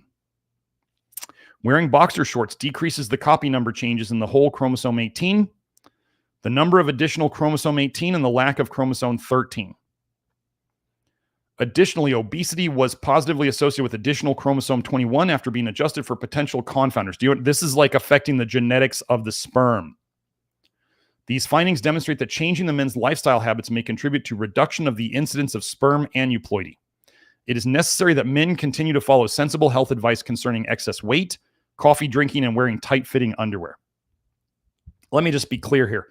The whole, like, when guys are worried about going in the hot tub or going in the sauna or wearing tight underwear, first of all, guys, and ladies, when they talk about natural fibers and stuff, like some people want, they want you to wear cotton or linen or wool on your entire body. Is that great? That's great. Can everybody afford that? No. The most important, in my opinion, the most important places to wear natural fibers over your genitals and on your feet. If that's where you start, like even if you're just getting like organic cotton or just cotton over your genitals, whatever's touching your genitals, organic cotton, if as much as possible, or over your feet. That's where you start. Now that's actually a toxicity thing. That's microplastics, that's phthalates, that's other things you can absorb. So you don't, your feet are sweating all day. You're putting a lot of pressure in them. They're right up against your feet, like they're touching you. So you don't want your genitals to get toxic from your clothes, and you don't want your feet are just going to be soaking up tons of stuff. If people are saying, you can detox through your feet, which I'm not so sure about, but that would be an important place. You sweat a lot there, and by nature of things being wet, things can go back and forth more. Okay? So if you're going to start with organic cotton underwear and socks. Then you can work to the other things. Then tight-fitting underwear, as guys, if you're trying to get pregnant, don't wear tight-fitting underwear. That issue will fix relatively quickly. If you're trying to get pregnant, don't spend a bunch of time in the sauna, don't spend a bunch of time in the hot tub, because that will reduce. That's just a temporary thing. That's just a temperature thing. Like the tight-fitting underwear, again, it's temperature. It's bringing your testicles closer to you. So if you're trying to get pregnant, don't wear tight-fitting underwear and don't expose your testicles to a bunch of heat. If you were trying to not get pregnant, you might want to do those things. Okay? But then if you do happen to get pregnant, you might have messed up sperm. So that's a whole nother issue. But those are just some tips on where you could start with clothes. Some people, linen and wool clothing is not cheap. Okay. I guess this is the coffee one. This is all the stuff I found this morning. Coffee and caffeine intake and male infertility, a systematic review. So this is a bunch of studies together. Conversely, let's include Mexican Coke here. Conversely, other contributions suggested a negative effect of cola-containing beverages and caffeine-containing soft drinks on semen volume, count, and concentration. As regards sperm DNA defects, caffeine intake seemed associated with aneuploidy and DNA breaks, but not with other markers of DNA damage. Finally, male coffee drinking was associated to prolonged time to pregnancy in some, but not all studies. This is like the real world. It took them longer to get pregnant. Silvana Searching says she joined LYL to get pregnant. Well, you're in the right place. As we should I tell the joke? The joke was back when I was married to my ex-wife, she hated this saying. I would say, if a woman comes to me trying to get pregnant, I will get her pregnant. And she hated that saying because, it sounds funny, but I'm an all virtual practice. So it's kind of difficult since I don't meet nearly all of my clients in person. It's just a joke. But anyway, I thought it was funny. So the literature suggests that caffeine intake, possibly through sperm DNA damage, may negatively affect male reproductive function.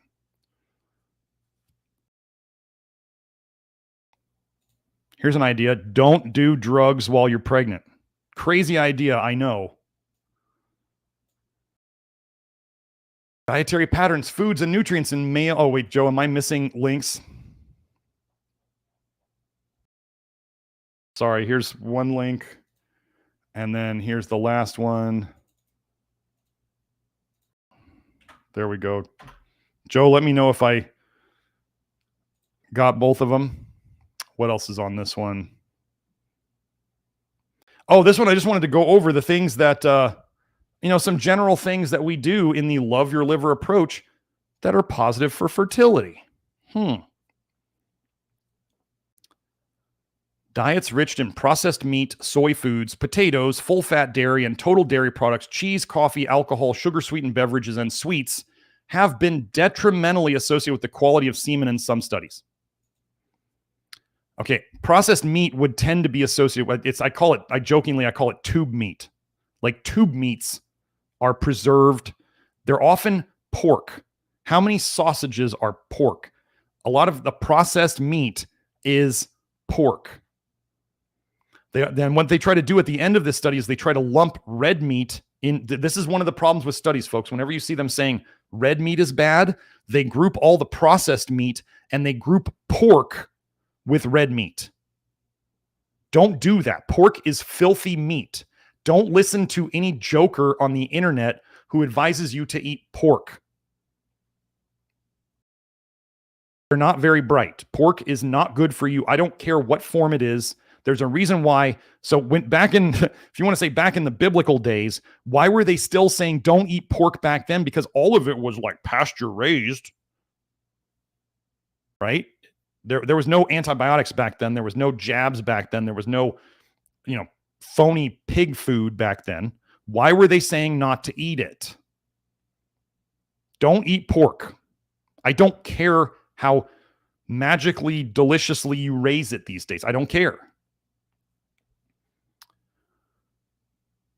Toxins, sugar, alcohol, coffee, cheese, dairy products, high vitamin A, full fat dairy, high vitamin A, potatoes, nightshade, soy foods, just crap, processed meat. Okay. Wow. It's weird that we have people minimize nearly all of these and we help ladies and men get pregnant all the time.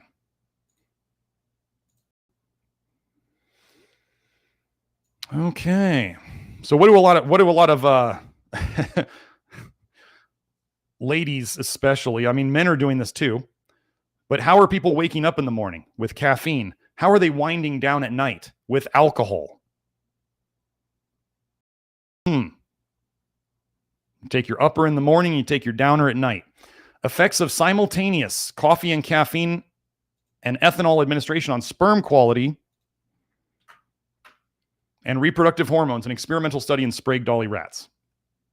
Did I mark anything in this? Maybe I didn't.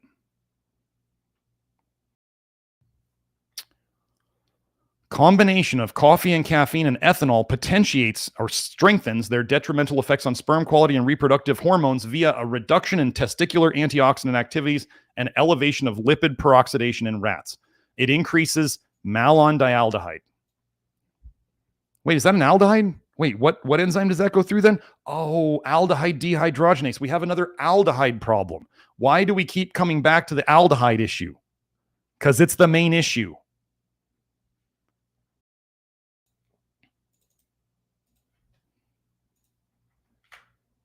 Okay, there you go. Joe, I think that's all of them.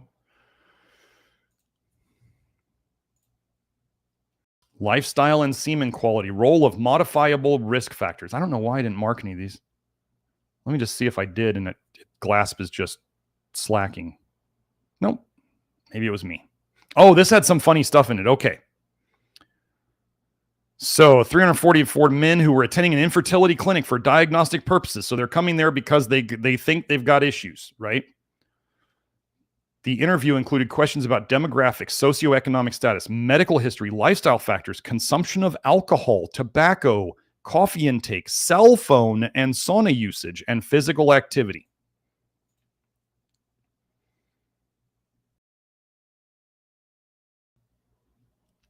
A negative association was found between increased body mass index and semen volume. So basically, the fatter somebody is, the lower their semen volume. Okay, that makes sense. Leisure time activity was positively associated with sperm concentration. So the more relaxation time you could have, or hobbies or whatever, the better your sperm was. And they're saying coffee. So coffee had negatively. So they're still saying, oh no, they're saying positively. So they had more motile sperm cells, but the percentage of sperm head and neck abnormalities, I believe they're saying, well, anyway, leisure time and coffee. There we go. Well, so whatever. There's multiple studies on this, and they've said that they're confusing results. So let's go this. Drinking red wine 1 to 3 times per week was negatively related to sperm, neck, or abnormalities. No, resveratrol is not good for you. Alcohol is not good for you. Additionally, using a cell phone more than 10 years decreased the percentage of motile sperm cells, less moving sperm cells. Men who wore boxer shorts had a lower percentage of sperm neck abnormalities and percentage of sperm with DNA damage. I'm wondering if these guys speak, okay. Yeah, lower boxer shorts, lower percentage of abnormalities and percentage of sperm with DNA damage. Yes, so boxer shorts are better for your sperm, guys. That doesn't mean you have to wear boxer shorts. It means that if you're concerned about your sperm, if you're trying to get pregnant or not trying to get pregnant, then the type of underwear you wear affects things. But it's a temporary effect. If you just change your underwear all of a sudden when you want to, the effect's going to go away. Same thing with like the sauna. They didn't even mention the sauna in here. So, and that's all on that one. So let's go to the next one.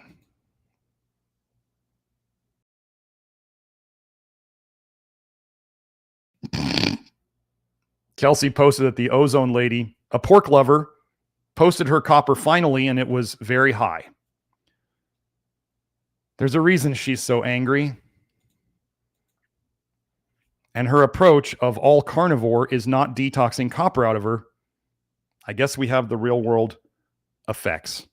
And she has such a hatred for me and my approaches that she would cut off her nose to spite her face. It's quite humorous. So, investigating the association, but so now we're on alcohol. Okay, folks, hopefully you understand alcohol is bad for fertility. Alcohol may get people to do the nasty, but long-term alcohol consumption will reduce both men's ability to function, and it will reduce your sperm quality. And ladies, it's going to affect your health, your reproductive health too. Okay?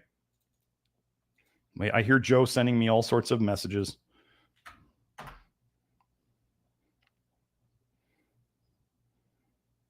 $150 plus. Crazy. Kelsey, can you find that Twitter link and send it to Joe? We need to recognize this. Okay. There is evidence that alcohol consumption affected semen volume and antioxidant reproductive hormones, thus negatively affecting male reproductive function. This study might be necessary to make recommendations regarding alcohol consumption for men. Here's your recommendation for alcohol consumption for men. Don't do it daily, guys. Here's what I can tell you. This is the real world thing. As you get better, as your liver gets better, this is real world stuff. We have multiple people who have said this. Acetaldehyde is what makes you suffer from alcohol. Okay. Ethanol turns into acetaldehyde. Wait, an aldehyde that's causing problems. Acetaldehyde is what kills people from alcohol poisoning. Acetaldehyde is your hangover. Acetaldehyde is the problem from alcohol. I mean, alcohol is not good for you, but what we're saying is most of the problems that we have from alcohol are from acetaldehyde. As we get people's liver working better and as we get their ALDH function increased, what people notice when they do drink after doing this program for a while is that their hangovers are basically gone. And this is not something to necessarily be proud of, but they can drink more alcohol than they used to. And they're not regularly drinking. So, right, there's a difference between tolerating more alcohol when you haven't been drinking as a good sign of your liver, and then alcoholics who drink every day who are like drinking like, I don't know what you call it, like a 750 mil or more every day. And they seem to not even they're like functional alcoholics. They don't seem drunk during the day. That's not good. So what we have people saying is as they've gotten better, the other thing that they say is so they know they're choosing to drink alcohol and it's affecting them less. They're getting less tipsy. and they're not getting hangovers. And you know what they complain about? And I can say this from personal experience too, is let's say you're going out and you're buying drinks. You don't want to do that anymore because it costs you so much to even get a buzz. It's like, why am I doing this? As you're drinking it and you go, I know this is poison. Why am I doing it? And then you're going, I can't even get the buzz that I was the whole point of doing it. So it's kind of becomes self-limiting. You go, why am I doing this? Why am I paying all this money to poison myself to not even get the drug-like effect that we're after? But that's what happens when your liver works better. That is our proof that we are fixing ALDH. Okay. Oh, there it is. Joe got the link. Joe, you can put that in the, or you want me to put it in there? I'll put it in there.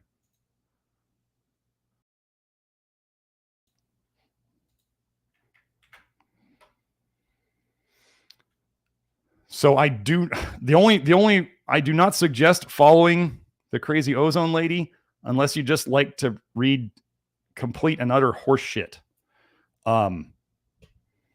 You'll get to see how bitter and angry copper makes a person, and how she's just out there trying to do things to come after me, which is hilarious because, you know, the lion doesn't care about the opinions of sheep kind of thing.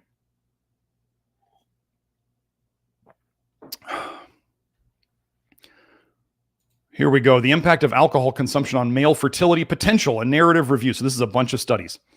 Ethanol, or ethyl alcohol, I want you to pay attention here, is mainly oxidized in the liver, resulting in a synthesis of acetaldehyde and acetate, or acetic acid. Acetic acid is vinegar. Vinegar is like 5% acetic acid. Kelsey has told me that glacial acetic acid, which is 100% acetic acid, is some super nasty, nasty stuff.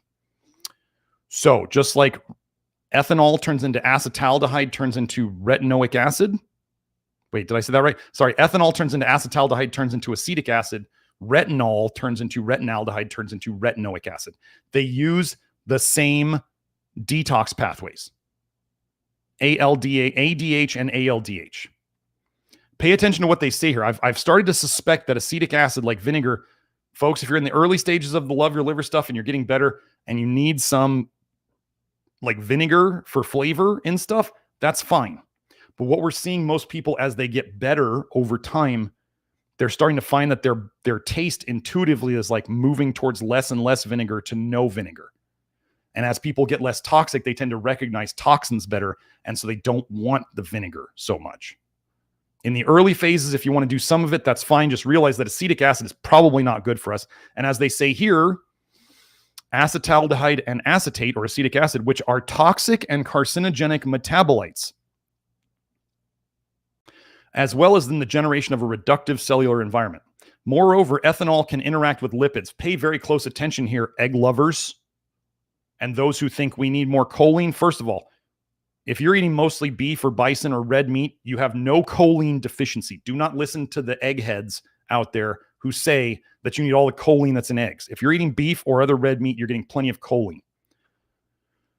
Ethanol can interact with lipids, generating fatty acid ethyl esters and phosphatidylethanol.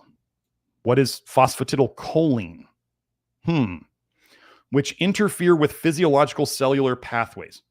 How does your body store retinol in your liver and in your body fat? It stores it as a retinyl ester, or a retinyl fatty acid ester. Can your body actually store alcohol in the liver and in the body fat? Yes, it stores it as fatty acid ethyl esters. What do you need to combine the alcohol with the fatty acid ester to make these esters? Choline.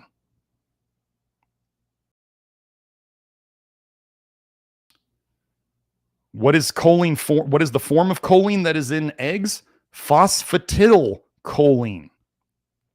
Wow, phosphatidyl can bind to ethanol. That means it can probably bind to retinol. Both of these things, so retinyl esters and fatty acid ethyl esters and phosphatidylethanol and phosphatidylretinol, interfere with physiological cellular pathways. Stop trying to shove more choline into your face. I'm not saying you got to avoid it. If you're eating red meat, you're getting plenty. Okay? That's it. Our review highlights the association between chronic alcohol consumption. So they're saying like daily or multiple times a week, and poor semen quality, mainly due to the development of oxidative stress, as well as its genotoxic impact on hormonal regulation and DNA integrity, affecting the offspring's health. Chronic alcohol consumption and semen quality affecting the offspring's health. You hand down your toxicities. You inherited your toxicities. I don't know how many different ways I have to put this. This means, so for some of you, you can say, okay, well, my health when I was born and as a youngster and as a young person was not my fault. You could have started with a bad start. Okay. You could have that from a bad start. Can you fix it? Yes. We can fix this. So, does alcohol inhibit P-glycoprotein? Role of acetaldehyde in the ethanol-induced impairment of glycoprotein metabolism in rat liver slices.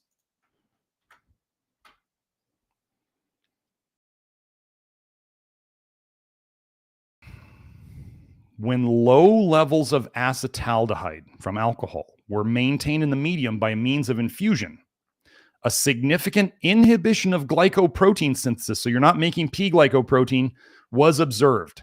Acetate did not impair glycosylation. These data suggest that the ethanol-induced impairment of glycoprotein synthesis and secretion is a consequence of ethanol metabolism, and further suggests that this inhibition is attributable to acetaldehyde formation rather than to the altered redox state resulting from ethanol oxidation. Again, aldehydes slow detox. Okay? I don't know how many more ways we can put this. It's not the ethanol, it's the acetaldehyde. I think the retinol is bad, but the retinaldehyde is worse because that's the one we can't clear if we have slow ALDH. Sylvana Searching said, people getting bad health advice from ozone ladies or pork pushers will just have to learn the hard way, but they will learn even if they're in denial of the cause. I mean, toxins are addictive. If something's addictive, it's probably a toxin. Okay, nobody's addicted to meat. Like, you could joke that you're addicted to meat, but you could go without it. And yeah, you'd be like, I wish I could have some meat, but you're not like jonesing for it, okay? The jonesing and the withdrawals, that's a toxin. Meat doesn't cause withdrawals. Like, you may feel bad because you don't have meat, but that's because you need it to literally live and function. You don't need alcohol to live and function. Yeah, Baptism Fire could say he's addicted to water. Right. We have to drink to live. Or we have to obtain water. You can get water all sorts of ways. And this is a funny study. So I want you to understand this study, because we're not trying to push green tea here. But this paper, I've talked about this before, the effect of green tea on the activity of aldehyde dehydrogenase in the liver of rats during chronic ethanol consumption.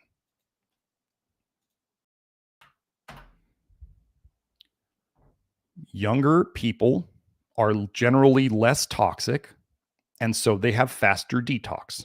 Older people are generally more toxic, and so they have slower detox. Gosh, what do you think we're going to find in this paper? I've talked about this paper before. Chronic ethanol consumption significantly increased the liver ALDH in young and adult rats, but decreased this activity in old animals. Oh, is this like duration paradox in action? So when the mice were younger, when they drank alcohol, they could compensate. They could increase their ALDH. What happens when youth runs out? Because youth runs out at some point if you're doing the wrong things. We're giving people back their youth. But people who are doing the wrong things, their youth runs out. And then you take in a toxin and it slows it down. What happens to hangovers in people as they get older? Do they get less or more? Well, they get more. If you slow down your ALDH activity as you get older, what happens to your hangovers from a buildup of acetaldehyde? They get worse. What do we see in our people as we speed up their ALDH, or we restore their ALDH? We don't try to speed up. Key thing here. You are not trying to speed up your ALDH. You are not trying to put a turbocharger on an old piece of crap engine. We are trying to fix the engine. This is a critical difference, because you may read in the research that like certain things like that Asian pear extract, DHM, I think, which is a flavonoid, don't want to take that, increases ALDH. We experimented with all these things that supposedly increase ALDH.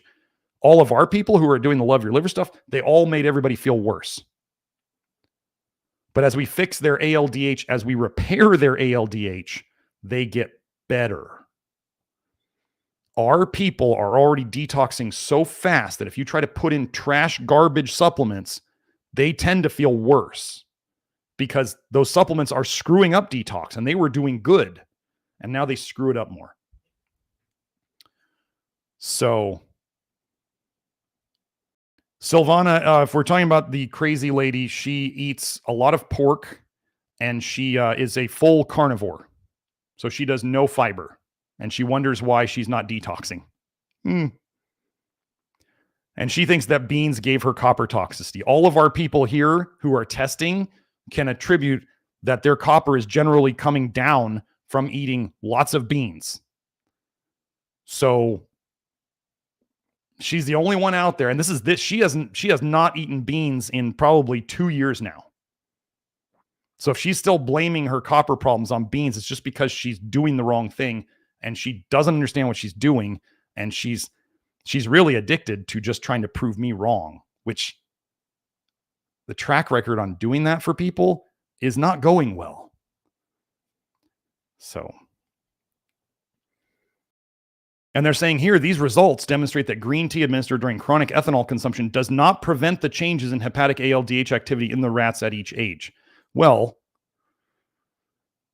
green tea polyphenols would tend to slow down ALDH.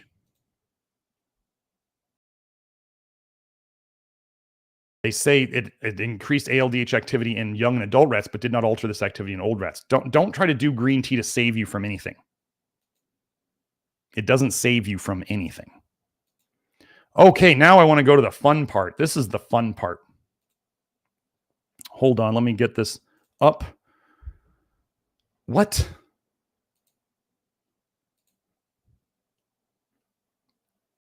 Okay, that link looks pretty good.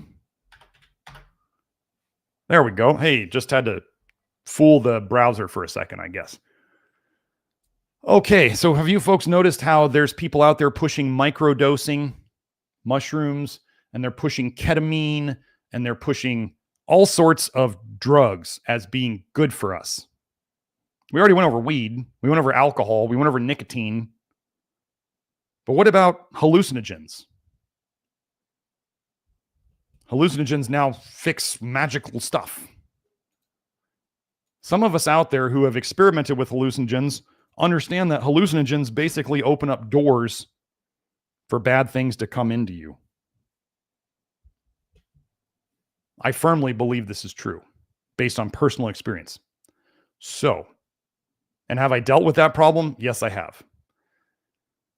So let's go into this. Psychoactive drugs and male fertility impacts and mechanisms. Let's just hit on this one chart in here.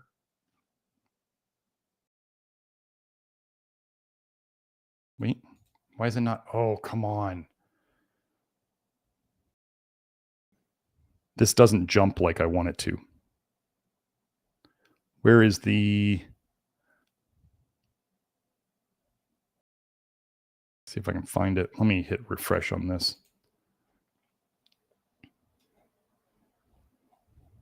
Let me see if the top thing is working. Yep, that highlighter is working. And this is not jumping to it. That's awesome. So let's just go to conclusion. Did I put that link in there? Yes, I did.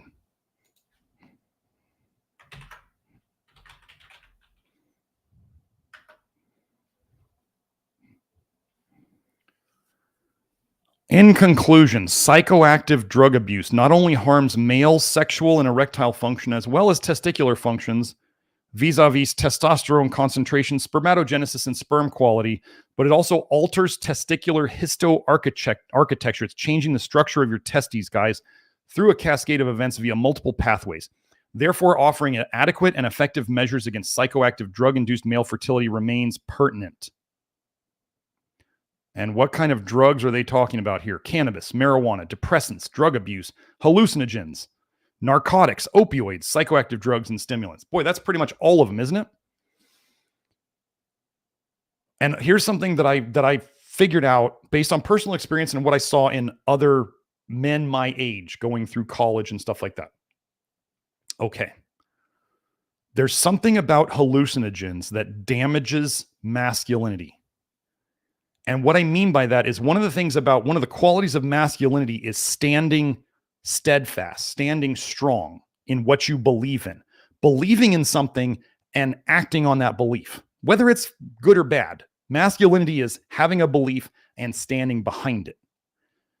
What do hallucinogens tend to do to men? Men are just like, oh man, whatever's cool, just let them be, just let them do what they want to do. Like, oh, it's no big deal. Like that is not masculinity. And especially women can see that in men and they're like, what? Like, this is not what women are looking for. Like, women want men who take a stand. And I believe that hallucinogens, I know some of you are going to come to the comments, you're going to do all sorts of hate on me because I don't like hallucinogens. That's fine, whatever. Keep your hallucinogens. I'll be here to fix you when you're broken and when you realize you let something in there that you didn't want in there and maybe you want to fix it. I'm not saying I fix that. I'm saying you're damaging your liver. Anything that affects psychoactive stuff is doing so by affecting your liver. This is right here, and this is also in Chinese medicine. So you don't have to believe me. But what I believe it took me, I don't know, 15 years, 20 years to fix the damage that I caused by taking hallucinogens in my college days. Yes, Thief on the Cross said, it makes men too prone to openness, unsteady in their ways. Absolutely. That's exactly what I'm saying. Yes. So why are they pushing hallucinogens now? Because the last thing they want is men to be masculine and stand behind something. They want to damage that. Now we're going to have less kids and we're going to have less steadfast men. Gosh, how to conquer a group of people without having to lift a finger. You just get them to take drugs. Oh, wait, let's look at this. Now they're prescribing ketamine to people for mental emotional conditions. What does ketamine do to sperm? I may not even go into this paper very much. I think the title says it all. Ketamine inhibits sperm function by a calcium-related mechanism. Ketamine decreases human sperm motility. Ketamine inhibits the progesterone-induced acrosome reaction of human sperm. Ketamine lowers human sperm intracellular calcium concentration. Ketamine suppresses human sperm cat spur currents. That sounds pretty bad. Let's keep going.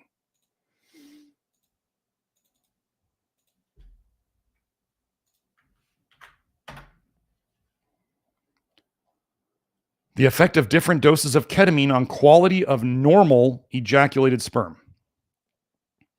Ketamine, through its effect on membrane integrity and DNA fragmentation, decreased sperm viability and caused abnormal sperm parameters in progressive motility.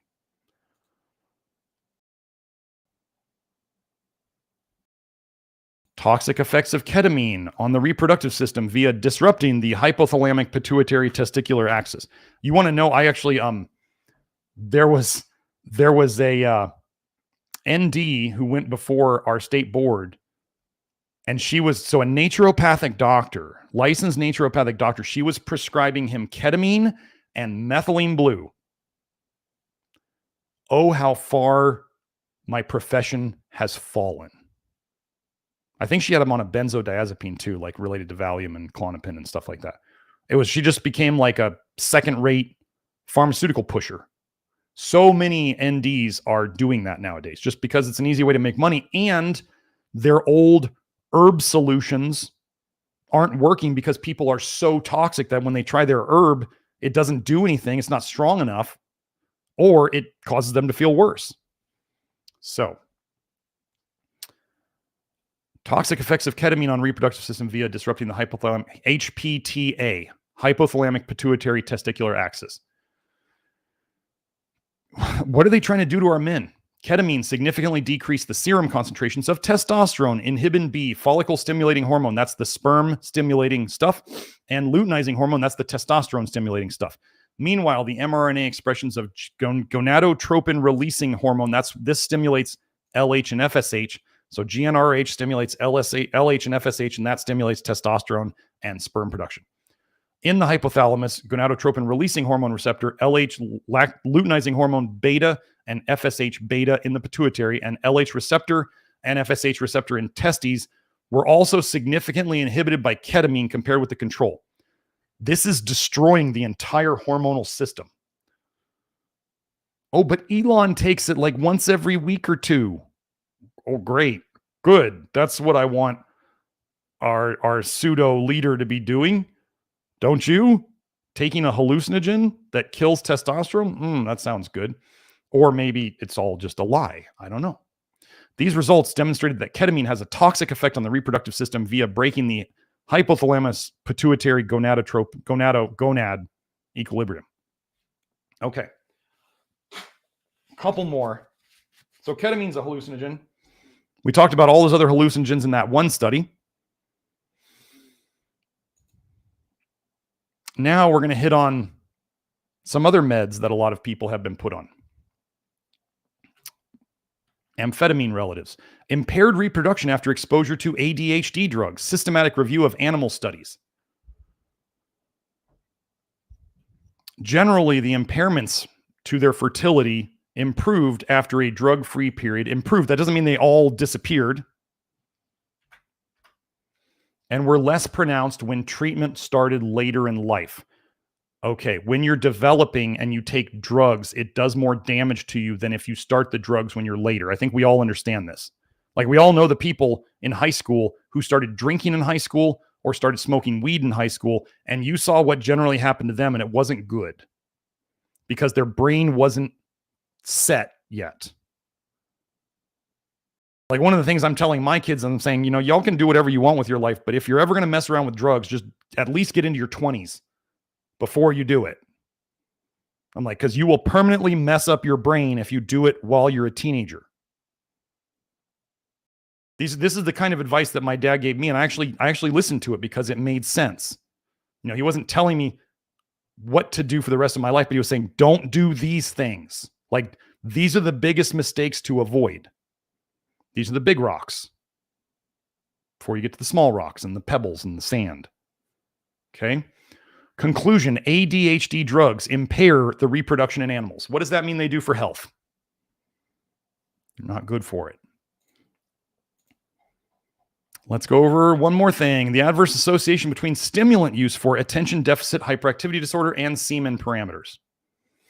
After controlling for age and exposure to non-stimulant medications, stimulant use was associated with decreased total motile sperm count in the setting of decreased semen volume. ADHD is making people less fertile. Hallucinogens are making people less fertile. Whether it's mushrooms or acid or ecstasy or heroin or crack or whatever. So, let me see. I think that was it. I think that's it. So we're at 12:17 right now. Let me, Joe, I think I got all the links. Let me get to the super chats. Joe, I think you posted the super chat. No more super chats. I got to go. No super chats or we'll have to push them to next week. I know Hound Jog had one at the start. Joe, if there's any more, if you can post them. But I think we only had one. I thought I saw it. You put it up here. Joe, where'd it go?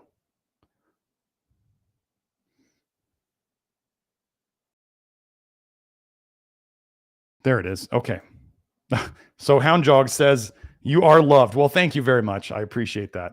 Can I eat an this? I need to clarify this question. So I hope you're still here in the chat, Houndjog. I think you are. Can I eat an all fruit diet followed by a fat-free lunch and beef for dinner? Vegan Son says it should be okay. Thank you. Well, I'm assuming I'm gonna try to interpret this in the way that I think you meant to say it. I think you mean an all fruit breakfast followed by whatever you mean as a fat-free lunch, and then you're having beef by itself for dinner. Can you clarify if what I'm saying is correct? Let me get in here. Oh, I need to pull up the chat so I can see it quickly. Yes. Okay. Well, now all fruit diet. So I would still suggest if you're going to do all fruit, you're sticking to low vitamin A fruit, bananas, coconut water, other white. The parts of the fruit you're eating should be white or off-white or at the least light green. So if you're going to do that, the cool thing about eating a basically zero fat meal is that if there are carotenoids in it or vitamin A compounds, you won't absorb it. Oh, green kiwi is another one you could do, or green grapes. Green kiwi, we've had people search for carotenoids in it and they can't hardly find anything. Yellow or golden kiwi, absolutely not. So, but you gotta kiwi, the skin of the kiwi is the highest oxalate containing food known to mankind. So you absolutely need to trim off all of that furry skin. Do not leave any of that skin on there. And if you know you have oxalate problems, you may not want to do kiwi at all. But anyway, so you could do the low vitamin A fruits for breakfast. That would be fine. If you're doing beans and barley for lunch, I don't see any problem for that. You just got to see, you just got to make sure it's not too much fiber for your gut. And then you said red meat for dinner, I think was what you were saying. Yeah, and beef for dinner. Now, the only thing about this, Houndjog, is you're going to need to, so is this fine? Yes. Will you literally digest this? Probably, as long as the beans and the barley get along with you, or you're picking fruit that get along with you, all of this should get along with you very, very well. Folks, the fewer things you eat at a meal, the better you're going to digest. If you have never, for those of you who have been carnivore, like all muscle meat carnivore, and you eat just red meat at a meal, like you digest it great, typically, right? Those of us who have done raw meat, I mean, I've done it. Raw meat digests even better. It almost feels like you didn't even eat anything. Like if you eat it and you don't feel stuffed, you don't feel full, you don't feel bloated, you just feel fine. So that is one of the advantages of if you are eating fruit all at the same time, it's probably going to digest really well. If you're eating just beans and barley and kind of a high soluble fiber meal at one time and not taking in fat with your soluble fiber, probably going to digest that really well. And then if you're doing red meat by itself, you're probably going to digest that really well. So the only thing about eating only one food at a time is you tend to get tired of it sooner than you might otherwise, right? So what's the word I'm thinking of? Novelty. Like there's not a lot of novelty if you're just pounding down bananas. Like by the third banana, you're kind of like, I don't know. The key thing is that you're getting enough calories overall. And when people only eat one thing at a meal repetitively, they tend to not be getting enough calories. So you would want to make sure, Houndjog, that whatever you're eating, like when I have people who are like, I'm always craving ice cream, or I'm always craving potato chips, or I'm like, what are those foods? They're very high calorie. If you're craving high calorie foods, you're probably not eating enough. And then I have them total up their protein and I have them total up their total calories. And all of a sudden they go, oh crap, I'm just not eating enough food. And I go, yeah, that's That's a legit problem. Most of the people who I see who have problems on a low vitamin A diet are simply not eating enough food. Sorry, let me aim this down a little bit. They just don't eat enough because they're just like, well, I'm kind of full and I'm done eating that and I don't want to eat any more of it, and they just don't eat enough. So you do have to eat enough food. Like that psoriasis study, the one person out of the 11 who had problems specifically didn't eat enough food. The other people, none of them had problems. But the one guy who didn't eat enough food had problems. And so what do I think the people who are doing the low vitamin A diet, when they have issues on it and they want to go public and say, oh, I had problems with this, they probably weren't eating enough, and they're probably still eating disorder types. They haven't dealt with that issue, and they were just moving to the new diet that enabled their eating disorder, and then they have to complain about it because it's now the cool thing to complain about, because they're like they're one of the contrarians to the low vitamin A thing, which is a joke. Anyway, so I think it's, as long as you're getting enough calories, that's fine. You may want to choose, you may have to, when you're picking your beef, you may want to just, if you need to get some more calories because there's no fat in those previous 2 meals, you may have to pick a little higher fat meat because you're not getting it in the other 2 meals. And you got to see, but there's no problem, folks. If you have real digestive problems, 2 things you can do. 1, eat one type of food at a time. You'll be amazed at how much better your digestion is. Next, don't drink cold water or eat cold foods. Your stomach hates cold foods. Your stomach likes warmth. So either you're eating cooked, warmed foods, at least if you were going to eat raw foods, at least eat at room temperature, if not warmed. And then, or you can eat hot foods like cooked foods. And then if you're going to drink water, drink it warm. Don't drink at least room temperature, but warm would be better. And obviously always filtered and good water. So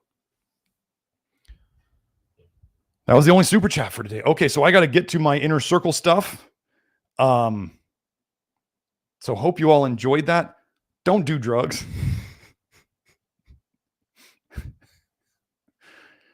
No matter what, I want you to just think about this nicotine thing. Big tobacco still exists. They have tons of tobacco plants that are making nicotine that they need to sell. People aren't smoking cigarettes. People aren't doing chaw. So what can they do now? They can pay somebody like Artis to promote a bunch of BS about nicotine, a specific drug pesticide, to try to get you to buy it. And then they're trying to get you to eat nightshades to get nicotine from it, because tobacco's a nightshade. Tomato, potatoes, peppers, eggplants, goji berries, ashwagandha. These are all nightshades. Do they have a little bit of nicotine in them? Yes. Do you need nicotine to survive at all? No. You don't need a lick of nicotine to survive at all. It's a drug psyop to sell big tobacco stuff. And who makes the nicotine products? Probably mostly pharma cartel companies. Because what's pharma cartel good at making? Pharmaceuticals. So they're making your gums and they're making all this stuff. I saw some place was trying to say they were making a new nicotine tablet it was so clean, it was so pure, and they're like 9 of the 10 ingredients are found in foods. This was like the biggest lie I ever saw. They're like 9 of the 10 ingredients other than nicotine, so nicotine was the 10th ingredient. 9 of the 10 ingredients are in foods.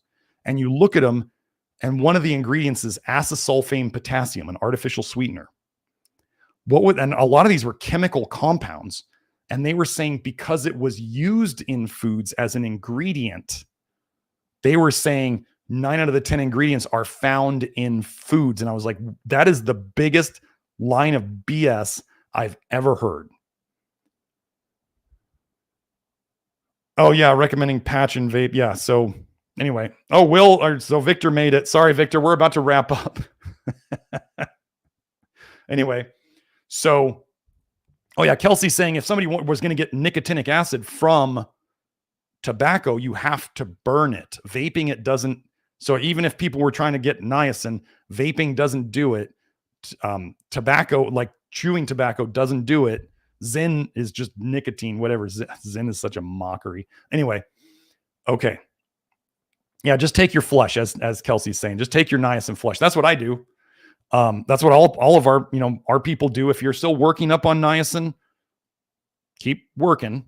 We've got some things coming out that are going to help. For those of you who are in the Love Your Liver program,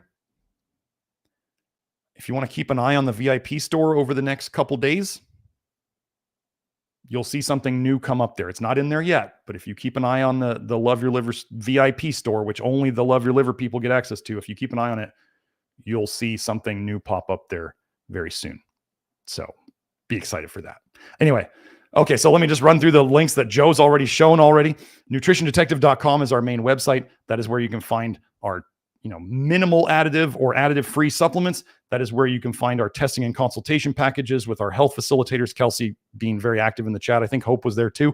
And Nathan. So we are, so you can sign up for that if you want to do that. Then there is the Love Your Liver program, which can be found on the main nutritiondetective.com page under membership, or you can go to members.nutritiondetective.com to find that. That is a do-it-yourself program. That is not guided. There is a huge community in there. It is like a mini social media network, and it's full of helpful people who are watching things like this and reading the Love Your Liver program and doing, sticking in this framework mostly to try to help themselves. And they are very helpful. And there's lots of people who have probably had the same issues you've had who can help you out of things if you get down the wrong road, like pushing detox too hard to start. And then, so that's the Love Your Liver program. Then you can find me on Twitter at NutriDetect. We do have a Rumble channel, but that's kind of just a secondary backup in case YouTube ever gets mean with me. And then there is, the YouTube channel right here. That's where we have most of the people. We just passed 11,000 subscribers recently, so that was pretty exciting, and we just keep growing. So hope you all enjoyed that. I have to go to my Inner Circle. The Inner Circle is a private Q&A group inside the Love Your Liver program. It is an extra fee, just so nobody's confused, but I go there and I answer more questions from people, specific questions that are included in their monthly membership. So hope you all enjoyed it. I think we got one more infertility PSYOP thing to go, and that will be the Company of Wellness.